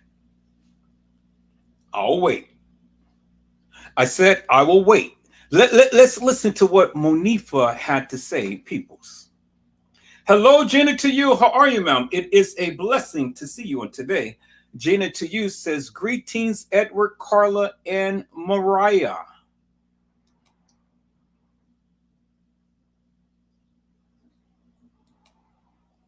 All right, people. So let's listen into what Monifa had to say because I'm still trying to figure out what car did Bree Bree drive.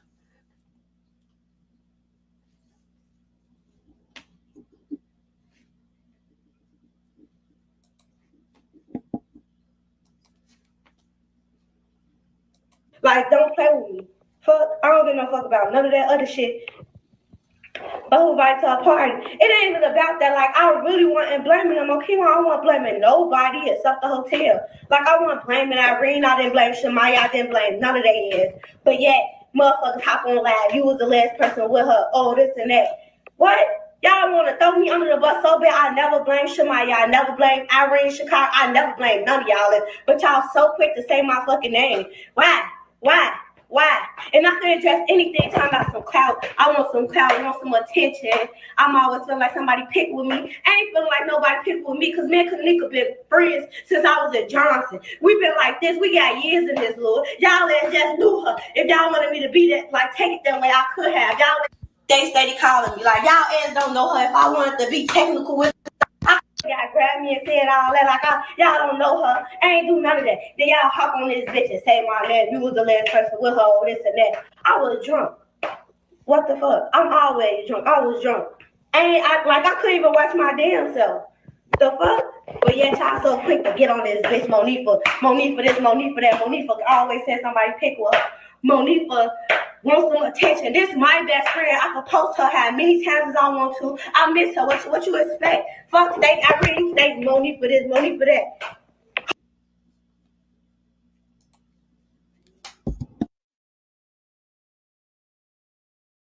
All right, people. So Monifa has a point. Monifa has a point. Monifa said that she's been friends with Kanika for quite some time, and the other people just now beginning to know her. So even if Monifa was the last person to see Kanika, so what? What does that mean? I said, what does that mean, peoples? If Monifa was the last one to see Kanika, what does it mean? Because what power do Monifa have?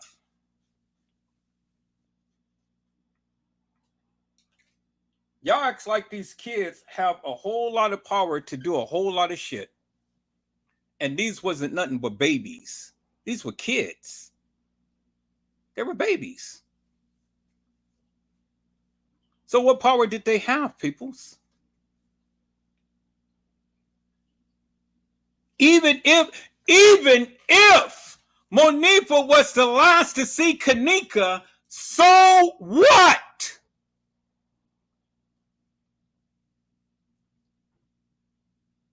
So what? What does that mean? What, she knows? All of them know. Every last one of them know. Every last one of them is guilty. So what if she was the last person that seen Kanika? What does it mean?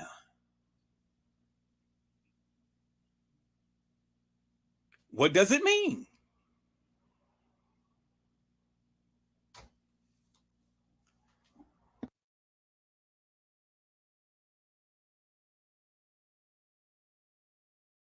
Who? Me and Kanika been cool over 12 years, boy. Y'all just came in the picture. 2 or 3 years ago, y'all just came around. So ain't nobody finna sit here and tell me how I can talk about my best friend, and this my best friend. Fuck is wrong with y'all? It always used to be us. Only how we even started knowing y'all because she wanted to get more friends. I met all her through y'all.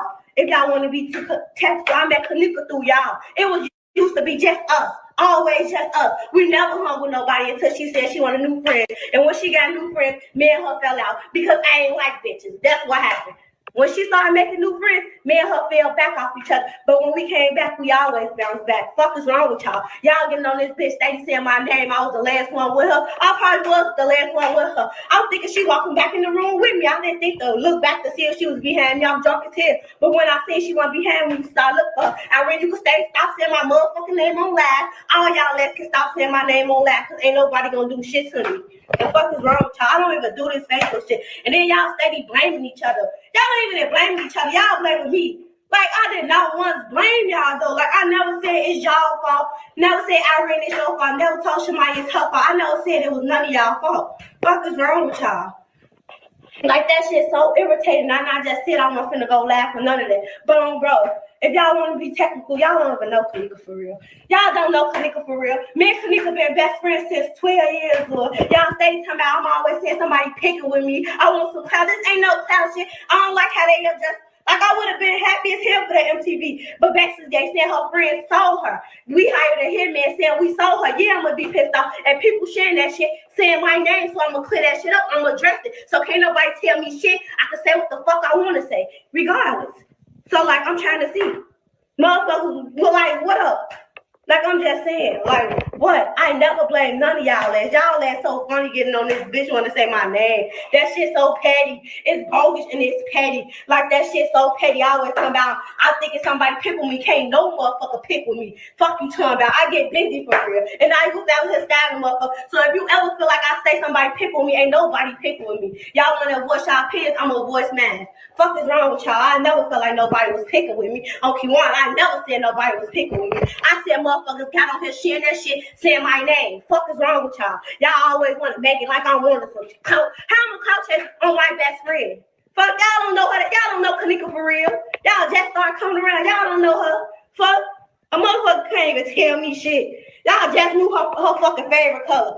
Y'all, I swear to God, if we ain't start saying purple, y'all ass don't even knew that was her fucking favorite color. Y'all ass don't know her favorite food. Y'all don't know shit. Y'all ass don't know nothing but want to get on here and talk and want to blame me, say my name. Y'all ass funny though. Like, y'all funny. Only thing I'm gonna say that's my fault, cause I'm always on alert. But I was drunk as hell that day, and I wasn't on my P's and Q's. I wasn't thinking I wasn't none of that. Because we be around West and them. And I know for a fact they want touched us, Lord. So y'all getting on here steady saying Monifa, it's Monifa's fault. She was the last one with her. I might have been the last one with her. But I ain't killed my best friend, I know that much. And everybody always talking about, so what happened? What happened? I don't know what happened to her. I can only know what I remember. The fuck? Y'all, that's y'all favorite line. Ooh, y'all getting me rowdy.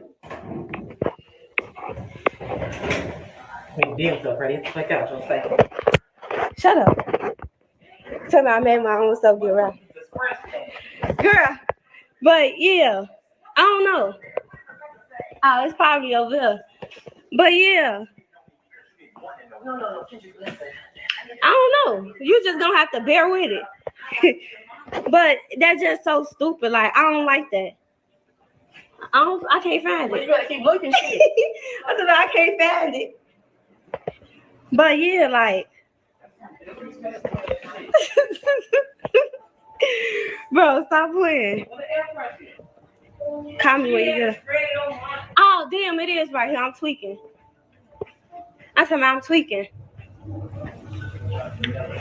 What? My bad, man. But y'all, I ain't trying to be loud because people in here asleep. But yeah, y'all always saying they on live. I read them on last day. They saying Monifa fault. It's Monifa fault. Like, how y'all blaming? And y'all was there too. Like, I never got on here saying it was y'all fault. I never said it was y'all fault. Then who gonna think they best friend finna come up missing anyways? As when we could find her, I wasn't even thinking like something happened to her. I'm thinking like she drunk, she somewhere in the car sleep, or she in the hallway just sleep or something. We checked that floor though. Can't nobody tell me I ain't look for her. Okay, what y'all talking about? I look for her. I don't get no fuck what y'all saying. Y'all, if y'all think I didn't look for her, y'all a fool. I just want to know why Irene on live said my name, blaming me when y'all was there too. Like, it shouldn't even be no. If y'all want to point fingers, just point at the hotel. Or we all was there. I didn't think that y'all did anything to her. I'm not one said in a doubt in my mind that Irene killed her, set her up. I never said Shakira killed her and set her up. I never said Maya killed her and set her up. I never said Bree killed her and set her up. Like, I don't get why y'all always saying my name. My name. I ain't reading no comments. Because it's too but I just want to know why. Why? Like, why? And it's so frustrating. Like, it's so irritating. It's frustrating me. My adrenaline rushing and stuff. Like, it's so... I don't even get on Facebook and do this no more, like, cause people gonna think what they want to think anyways. I just find it like, why? Like, why every time some new pop out about Kanika, y'all say my name, y'all get on her. And Monifa was the last one with her. Monifa said her, Monifa did this, Monifa did that. I have every right to say something back if I want to. Like, and then, like, it just irritated. And I'm so calm because it's irritated. Then, yeah, shut up. But my sister laughed at me. She did this. Cause they don't even want me to go laugh, but like I just want to know. And it is so crazy because I promise you, Kanika asked me to go to the show with her. My hair wasn't even done. Like, that's how I knew I was coming outside. She told me we was going to the show, and when we got to her, when she got off work and she came to pick me up, we went to her house, and she was like, "You want to go to Irene Hotel?" Problem? No, I thought we was going to the show because my hair wasn't done. But I'm looking like, fuck it. I let her sister fly down my hair and still went because of the simple fact she wanted to go. But like, I just want y'all. Like, I'm still not gonna blame y'all. Like, I'm still not gonna get on here since y'all want to say it's my fault. It's y'all fault. Like, I'm still not gonna do that because I know that it ain't y'all fault.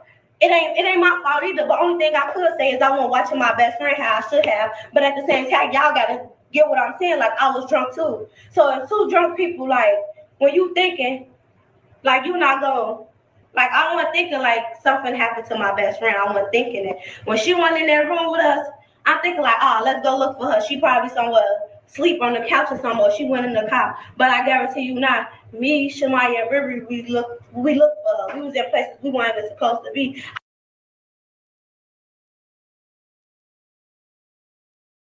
Blame y'all. Like, I'm still not gonna get on here since y'all want to say it's my fault. It's y'all fault. Like, I'm still not gonna do that because I know that it ain't y'all fault. It ain't my fault either. But only thing I could say is I wasn't watching my best friend how I should have. But at the same time, y'all gotta get what I'm saying. Like, I was drunk too. So if two drunk people, like, when you thinking, like, you're not gonna, like, I wasn't thinking like something happened to my best friend. But my sister laughed at me. She did this. Cause they don't even want me to go laugh. But like, I just want to know. And it is so crazy because I promise you, Kanika asked me to go to the show with her. My hair wasn't even done. Like, that's how I knew I was coming outside. She told me we was going to the show. And when we got to her, when she got off work and she came to pick me up, we went to her house and she was like, "You want to go to Irene Hotel?" Problem? No, I thought we was going to the show because my hair wasn't done. Did you guys just hear what she just said? She said that she did not know that she was going to a party. When Kanika got off work, that's what she said. She said when Kanika got off work. When Kanika got off work, she came to pick up Monifa.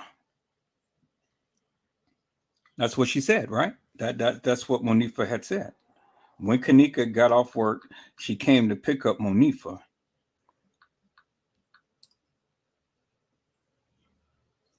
That's what she said, right? She came to pick up Monifa because her hair wasn't flat ironed straight.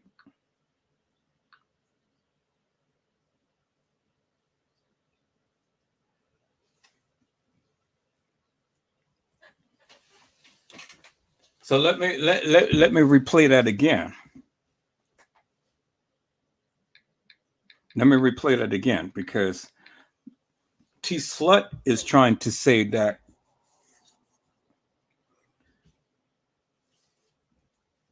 Kanika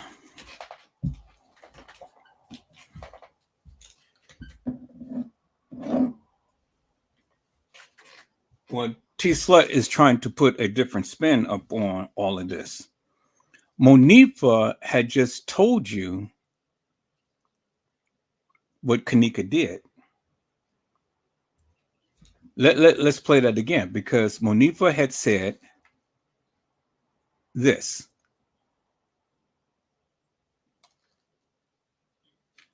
And let me slow it down some people's because she was talking so fast. So I'm going to slow it down to 075. She just asked me to go to the show with her. My hair wasn't even done. Like, that's how I knew I was coming outside. She told me we was going to the show. And when we got to her, when she got off work and she came to pick me up, we went to her house and she was like, you want to go to Irene Hotel Prom? No, I thought we was going to the show because my hair wasn't done. But I'm looking like, fuck it, I let her sister fly down my hair and still went because of the simple fact she wanted to go. But, like, I just want y'all, like, I'm still not gonna blame y'all. Like, I'm still not gonna get on here since y'all wanna say it's my fault. It's y'all fault. Like, I'm still not gonna do that because I know that it ain't y'all fault. So Lenore didn't flat iron straight Kanika's hair. What Monifa had said was Kanika flat iron straight her hair. And after she got off work, she came to pick up Monifa, and she asked Monifa, did she want to go to Irene's hotel party? After Kanika got off work, she had asked Monifa, did she want to go to Irene's hotel party? And Monifa's response was, I don't want to go because my hair wasn't done. And so Kanika, had flat ironed straight Monifa's hair. That's what she said. Now, I can't change what she said because that's what she said. I told you that I'm only going to show you what she said. And that's what she said. Jenna to you had said, well, her hair wasn't flat iron straight at the Crown Plaza either. I'm just saying. Well, I don't know what happens when you guys flat iron straight you guys' hair and things. So I don't know anything about weaves and wigs and all of this other stuff. And I don't even know if Monifa's hair was flat iron straight or not. I can't attest to that. I'm just only here to show you what Monifa had said. Monifa had said that Kanika, after she got off work, she came to pick up Monifa. And she asked her, do you want to go to Irene's hotel party? That's what she said. That's what Monifa said. So again, peoples, I don't know where the narrative come in. I don't know where the narrative come in, Gina, to you, where Irene are not Irene, but I don't know where the narrative came in that Lenore was supposed to have flat iron straight Kanika's hair. I don't know, because see, I got the case files for when Shemaiah, it wasn't Monifa, it was Shemaiah. Shemaiah had said that we did not know where we were going until we made it to the parking lot. And when we made it to the parking lot, that's when I knew that we wasn't going to the movies. It wasn't Monifa who gave that statement. It was Shemaya, because Shemaya had stated that she came home to tell her mom what happened to Kanika. See, that's very interesting, people. That's very interesting, because see, the thing is, according to Shemaya's statement, that was supposed to have been on September the 9th that she made that statement with the police at Rosemont. And you remember what Customs has said. Shemaya and her mom had went to the police station, had called the police station at 4:15 in the morning a.m. on September the 9th. And at 4:30, they were at the police station meeting with the detectives. So how could Shemaya and her mom make a phone call at 4:15 and be at Rosemont at 4:30 in the morning? And Shemaya came home to tell her mom. And Shemaya and the mom don't live in Rosemont. It takes more than 15 minutes to get to Rosemont. I mean, from Rosemont to where Shemaya and her mom resides. Yeah, do you guys see what I'm saying? So see, now we're getting somewhere, peoples. Now we're getting somewhere. Now we're getting down to the nitty gritty, because now, see, according to what Monifa just said, and according to what Shemaya said in the case files, peoples, that shit doesn't make no sense. And according to what Custom Design had said, that shit doesn't make no sense. Gina to you said there was a video or screenshot out showing a pic of Lenore doing KJ and KM hair. What day and time, I don't know. Well, I can guarantee you, Gina to you, it wasn't the day of Lenore's party. It wasn't the day of Lenore's party, because, again, according to Monifa, Monifa had said that Kanika had flat ironed straight her hair.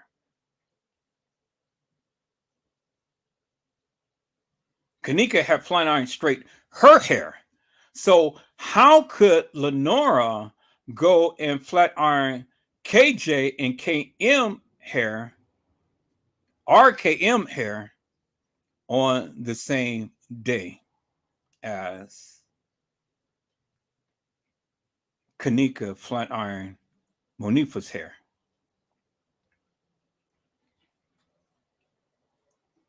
Now what? Monifa don't like Lenora? You know, Monifa never mentioned Lenora. She never mentioned Lenore flat iron straightened Kanika's hair. She said that Kanika flat ironed her hair after she got off work. She came and picked her up, and she asked her, did she want to go to Irene's party? Now, in the case files, and I got the case files, I that part of the case files I do have, and I'm going to call that up, and we're going to talk about that, because now that puts a spin up on it. And it changed this whole narrative of what Monifa is saying. Because what Monifa said, that Kanika had picked her up after work and asked her, did she want to go to the party, Irene's party, at the hotel? But Shemaya had said that she did not know where they were going until what? They got to the parking lot of the Crown Plaza. So basically, what Monifa is saying, she didn't know, and what Shemaya is saying, that she didn't know. So the only one who knew that they were going to the party was who? Kanika. The evidence is in your face, peoples. I got the case files. I'm going to bring the case files. I'm going to show the case files. We're going to do a part 2 to this today. We're going to talk about that, peoples, because see, you can't discount what Monifa said. She said it.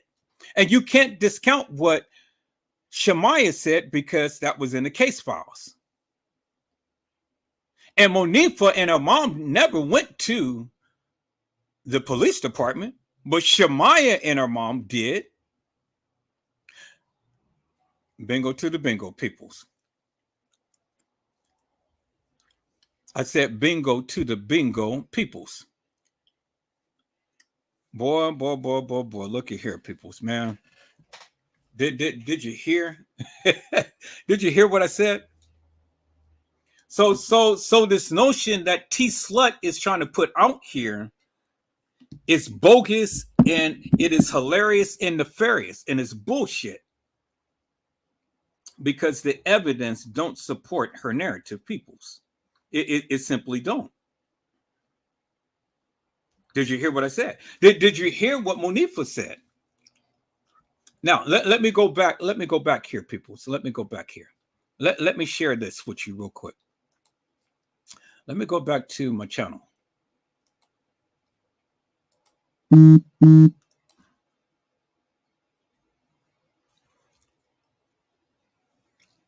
me go back to the videos.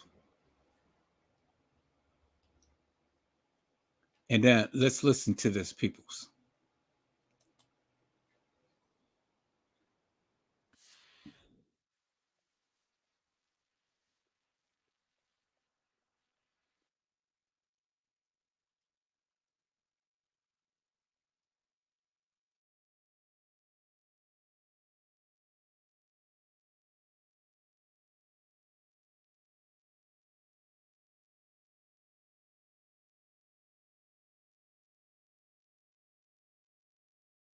One thing about a nigga like me, I just pick everything you just said apart. And that's why you gotta go find the paperwork and all that shit to read exactly what it said, because you don't know what it said. Shamaya mother called the police at 4:15 in the morning, on the morning of the night, 4:15 a.m.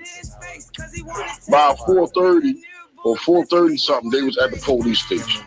Shamaya mother called the police to report what Shamaya came back and told her what had happened. And a tidbit of information from what we're talking about. Tanika was actually missing at that point. Tanika was missing when they went to the police department to say what that was the purpose of them going down there. They had not found Tanika. So Shamaya's mom called the police department, asked them to come and pick them up and escort them back to Rockland PD. And that's exactly what the fuck they were at 4:30 in the morning on the night.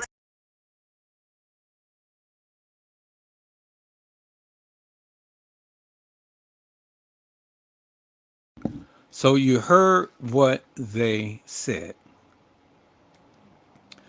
One thing about a nigga, Shamaya and her mom was at the police station at 4:30 in the morning. But according to the video footage, peoples, at 4:01 in the morning, Shamaya, Monifa, and Bree is roaming the halls of that establishment on September the 9th. There you see them right there. Shamaya, Monifa, and Bree.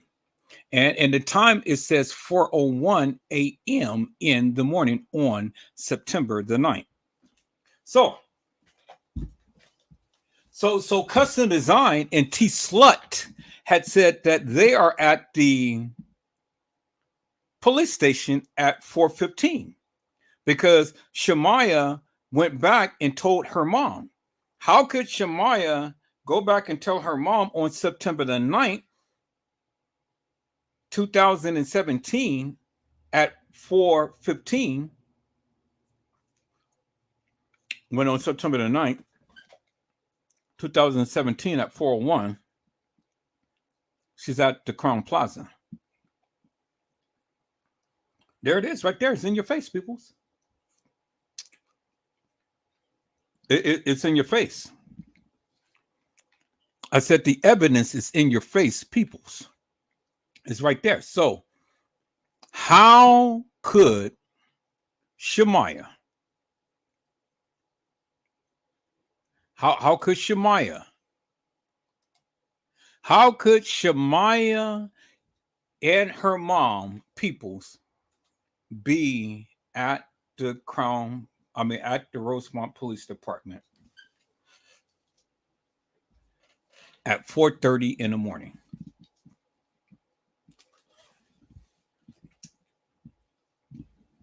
How? And when I find the case files, because I have the case files, people, so that part I do have. And I'm going to talk about that when I get back. And the question is, how could Shemaiah and her mom be at the police department meeting with the detectives, at the same time that they are supposed to be at the Crown Plaza, roaming the halls of that establishment?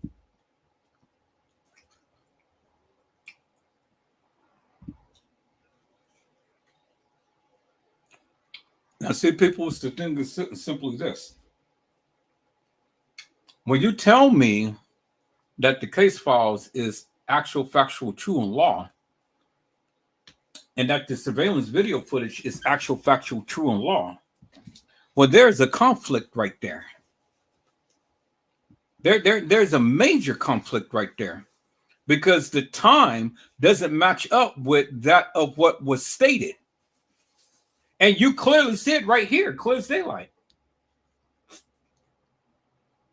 And then you have the statement of Monifa stating that Kanika picked her up after work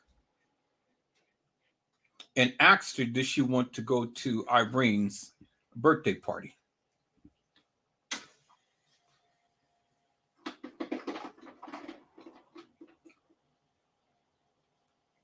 That's what Monifa said.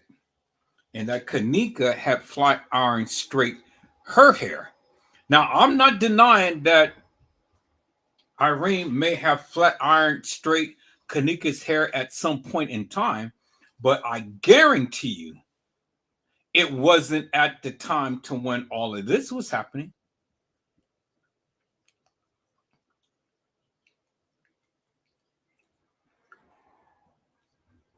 There's no proof of it. I said there's no proof of it, peoples.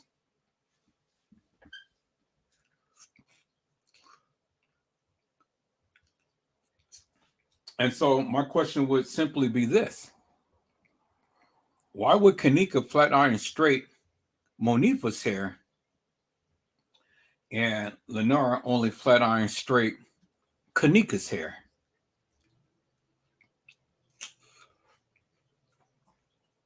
When if Lenora is doing all of the flat iron straightening, you would think that she would flat iron straight both of them's hair.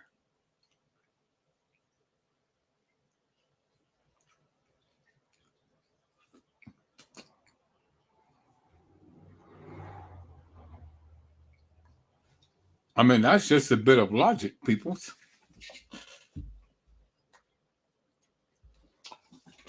I'm not saying that that's what happened. But what I am saying is logic would dictate to me that that would be something that would have happened. Not to say that it didn't happen. I said that it would be something that would have happened. And because it didn't happen, or maybe it did. I don't know. None of us knows. But the thing is, peoples, we got major discrepancy right here. Because see, two things cannot happen. They couldn't be in the establishment at 4:01 a.m. in the morning and Shemaiah be at the Rosemont Police Department at 4:30 in the morning. That's impossible, peoples. And then we see what Lenore had stated, peoples. We see what Lenore had stated in her commentary. And there's the proof right there, peoples. I said, there is the proof right there. And Lenore had stated peoples clearly right here. And I don't care what you say. It ain't no way that you can debunk that, peoples. I don't care what you say, because here it is right here.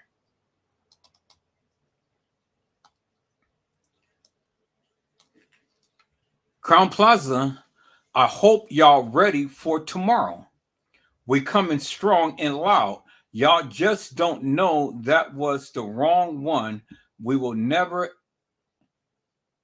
ever give up. This is a promise. Guess what? God got our back. Strong Arm 100 with hearts. I'm Kanika. And when did Lenore post that? She posted that on September the 8th at 1:22 p.m. Well before the supposed Kanika was ever supposed to have been found, peoples. 642 likes and hearts and sad faces, 8 comments and 76 shares. So the thing is, people, the thing is this. So where you want to try to discount some things, you got to help me to make it make sense. Because one, why would Lenore go ahead and make this post, peoples? And then why in the case files does it say, peoples, that Shemaya and her mom was at the Crown Plaza at 4:30, meeting with the detectives? And according to Custom Design and T Slut, at 4:15, Shemaya was supposed to have came home to tell her mom what happened to Kanika. And then according to the surveillance video footage that you just saw, at 4:01 a.m. on September the 9th, 2017, you seen Shemaya, Monifa, and Bree in the hallway looking for Kanika. And so, peoples, you have two of these events that is colliding and clashing with each other. And then the day before, you got Lenore making a post, we're coming hard and heavy strong to the Crown Plaza because we know what you did to my sister. And so we're not going to sit and tolerate this madness. We're coming for you. We're coming for you, and we're coming in full force. It's not to say that we're going to have a protest. It's to say that me and my family is coming. We're coming, and we're coming in full force. We are going to storm that place to find some proof to whatever truth. But see, the thing is, people, Kanika was already missing before Kanika was officially missing.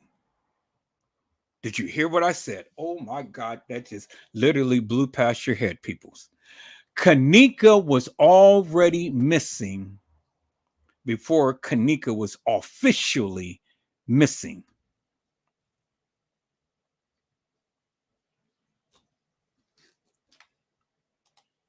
And it was at September the 8th at 1:22 p.m. Well before the supposed Kanika ever came to the establishment, peoples. Because according to the case files and according to the video footage, Kanika didn't come up missing until later that night, which would have been about 11:30 something on September the 8th, leading into the morning of September the 9th. So, which is what I have been saying all of this time, people's Kanika was already missing, and Kanika was already deceased well before this so-called reenactment. Because Lenore, according to her post, already confirmed what Edward Joseph has been saying all along, peoples, that Kanika Jenkins was missing well before the 9th. There it is right there. It's in your face. The evidence is in your face. And then you can't tell me when you got two conflicting stories. One, the surveillance video footage is saying that they're there on September the 9th.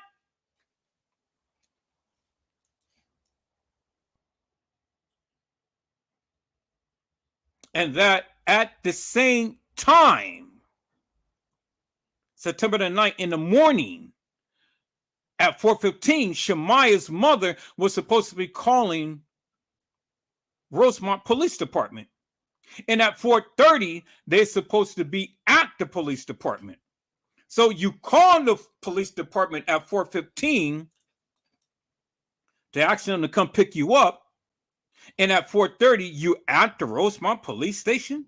So you're just less than 15 minutes away, really? So Lenore lives less than 15 minutes away. So the police just automatically just got up. Soon as they got the phone call, went over to Shemaya's house, picked her and her mother up, and then drove back to Rosemont. And it was 4:30, according to Cousin Design and T Slut. Boy, peoples, man, looky here. Y'all better come again. I said, y'all better come again, peoples, because I'm tired of listening to this madness. But I'm here to expose the hilarious and nefarious people for the bullshit and madness that they're speaking. And there's my proof right there. I'm showing you the receipts. And so where the suckers wants to sit back and talk all of this bullshit and nonsense, I'm showing you the receipts. So what do they have to say now? How can they debunk Edward Joseph? And how can he come and explain to the people how all of this stuff has taken place? Because none of these kids, nor the establishment nor the people who work for the establishment are omnipresent. The only one who is ever omnipresent is God himself.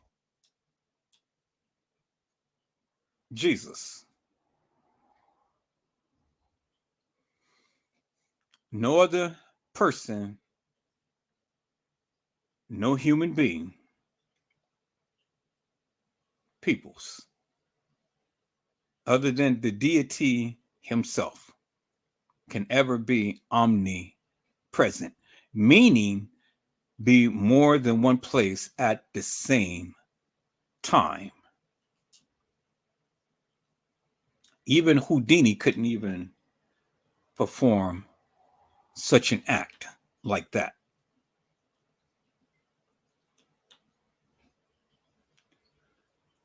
All right, people, it's almost 2:30. I got to get out of here. I got to go pick up my son, and I'll be down there until 6 o'clock because they have a program for the people. So the students has been working really hard to put on this program. So it's a Halloween haunt. It's a Halloween haunt that they're doing, and I'm going to have to go to it. So I got to get out of here, people. So I got to go and support my son and the students there at his school. But I'll be back with part 2 to this, people. You guys go back and watch this live, because we haven't finished with Monifa and finished with what she said. But Monifa had stated, because it was Monifa that had stated this, but then also Shemaya had went on and said as well, peoples, that she did not know where they were going until they got to the Crown Plaza. So it debunks everybody's narrative, and even T Slut's narrative. Monifa had already told you from her own lips, and Shemaya had told you from the case files. Because it was Shemaya who had written or gave the statement in the case files that had stated she did not know that she was going to the Crown Plaza to no party until they got to the Crown Plaza. That's what they said. I can't make it up, people. That's what they said. And I'm going to show you the case files, because that's what I talked about too. And so where you thought that Kanika had died on the 9th, peoples, Kanika never died on the 9th. Kanika was already dead before the 9th, because you got Lenore had basically told you. And she told you well before Kanika was ever officially deemed missing. See, that's I know what you're saying, peoples, but see, the time doesn't change, because Lenore put that post out up on Facebook before Kanika Jenkins officially came up missing. But Teresa Martin had already told you well beforehand, Janaea, I love you. Wait until I get rich and you're going to see how much I love you. That was the start and the precipice of what was to come with Kanika. So all of this innuendos and all of this other stuff that the people were saying, well, people's, you seen what Lenore Post was. So it doesn't matter what you say. Help me to make it make sense. You can't, because it is what it is. And then you can't still help me make sense, because you got two conflicting things, one in the case files and one on surveillance video footage. And it's conflicting. And then you have Cousin Azan and T Slut telling you a narrative that Shemaya and her mom was at the that Shemaya came back and told her mom what happened to Kanika, and 15 minutes later, now they're at the Rosemont police station on the morning of September the 9th. At the same time when TM was supposed to be at the Crown Plaza calling the kids and telling them, bring me my car home. But yet, what you mean, bring me my car home? So was your car the one with the donut? Or was it Kanika's car with the donut? Because somebody's car was with a donut, and Bree refused to drive a car with a donut on it. And if Teresa Martin's car had a donut on it, well, then you already know Bree wasn't driving with no donut on no car. Not with all of those kids in there. And so it's already debunking the narrative that Bree drove the car, because according to Monifa, Kanika had came to pick her up. And then according to Shemaya, they were already in the car with Monifa, Kanika, and Bree. And so that's indicative of the fact, peoples, that Kanika picked them all up. So this narrative that Bree didn't want to drive a car with a donut on it, where in the hell did that come from? Because we got two references of Kanika with the girls on their way to a party at the Crown Plaza because the only girl who was celebrating her party at a hotel was Irene. You heard what Monifa said. You're going to see again what the case file said. And you've already seen what the surveillance video has shown. Unequivocal and undeniable proof, peoples, that Kanika and friends were at the Crown Plaza Hotel celebrating Irene Roberts' birthday. Peoples. Totally debunks T-Slut's narrative. LaTasha Evans' narrative. Peoples, I see dead people. I said, I see dead people.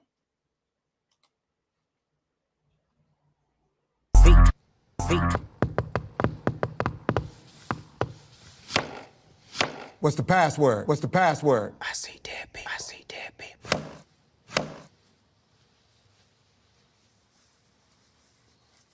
You late. You late.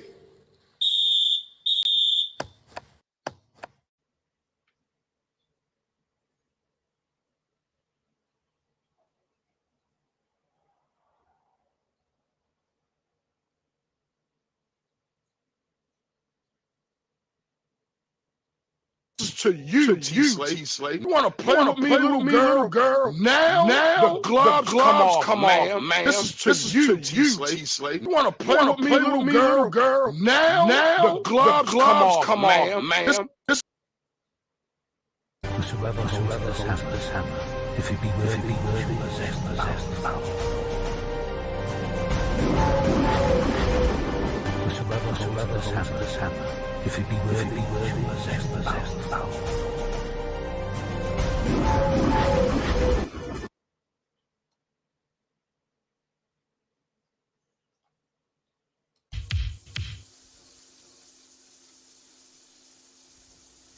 Yo, boy, what's this, man? I'm like, real mad people who be like constantly running off into this, you know what I'm saying, man? They be constantly beefing, man, when they should just be chilling. Word. Shut up!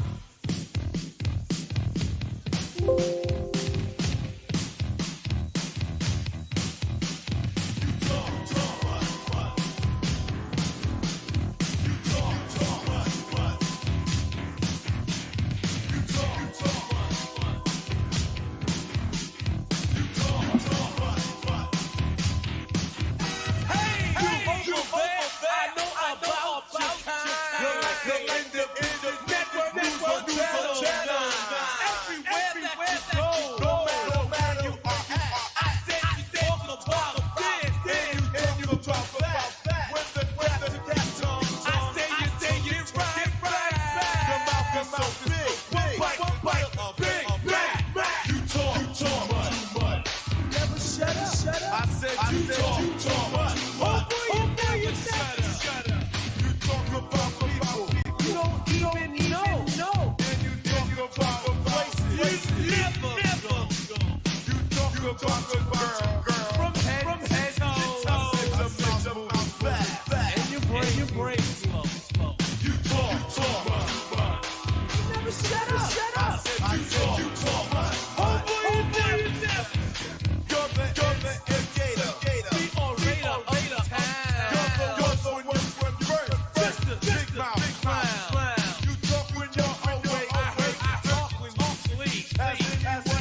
T slut, LaTasha Evans, why do you complain so much?